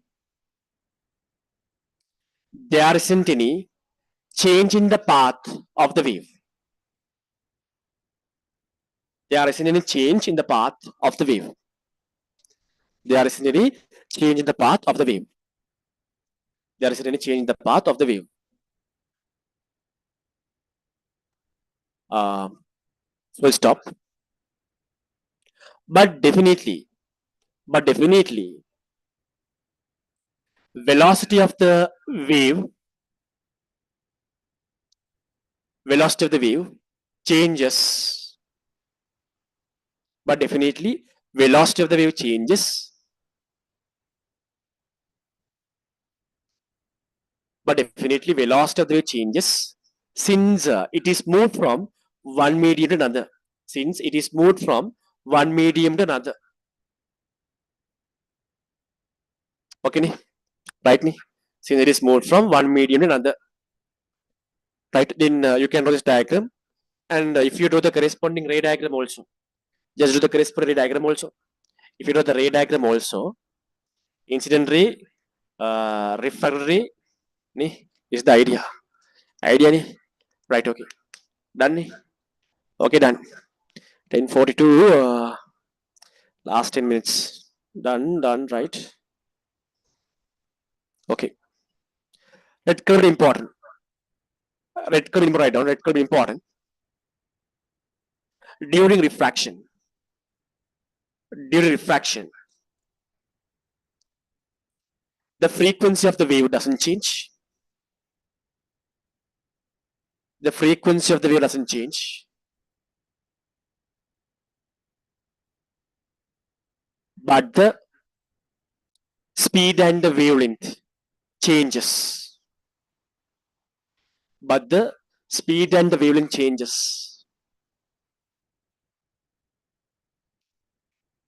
As the wave enters from one medium to another. As the wave enters from one medium to another. As the wave enters from one medium to another. Full stop. Okay, that idea also done. Done. Okay, then done. Right. So then 11:45. Okay. So then we start the class at 7 o'clock. Today, just time is almost 10:45. It's okay. Raise your hands, everything that we discussed today. Crystal clear answer, genuinely. Genuinely, everything we discussed today. Crystal clear answer. It's very clear. Very clear. Today, class is effective answer. Class is effective. Right, okay. Now, today we haven't done any questions. I understand. Can't do questions. We'll do this theory parts. Next week, definitely, I think Monday we can post the tudes. Then next week we can start prism refraction of plane surfaces, and also if I can do extra class in between. I'm planning to do an extra class. I didn't get any time. Yesterday also we were discussing possible discussion. Circular motion was going very smoothly. So then suddenly I had to stop the class. Likewise, things happening, right? So if we can finish this section by putting an extra class, refraction and diffraction scenarios, we can go for next week. Because once I finish these characteristics of waves, upcoming sections in oscillations is very nice sections. Interesting. The standard waves and wave patterns, fundamental frequency, resonance. Then they are very interesting stories. We can do lots of questions also. Doppler effect, very interesting. Only characteristics of waves part. Normally, I also don't like to teach, but how to teach me?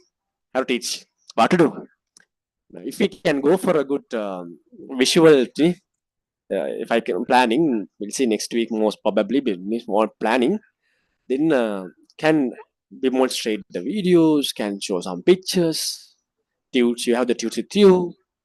Nicely. Then we can do a good physics class. Okay. Anyways, study well. Again, we are meeting on Wednesday, past paper discussion. Friday, past paper discussion. Saturday, most probably uh, what model paper discussion. Sunday again theory. Theory classes will start at 7 o'clock. Good ni. 7 o'clock, good ni. Not bad ni. If you can start early in the morning, six also can't. Six can't. Six can't. Six is can't. Not possible. 7 is possible. 7 to 11. Not I am not doing until 11 o'clock ni. I am doing until 10:45, 10:50 maximum ni. Right. Okay. Then that's it. Study well. Then see you. Bye.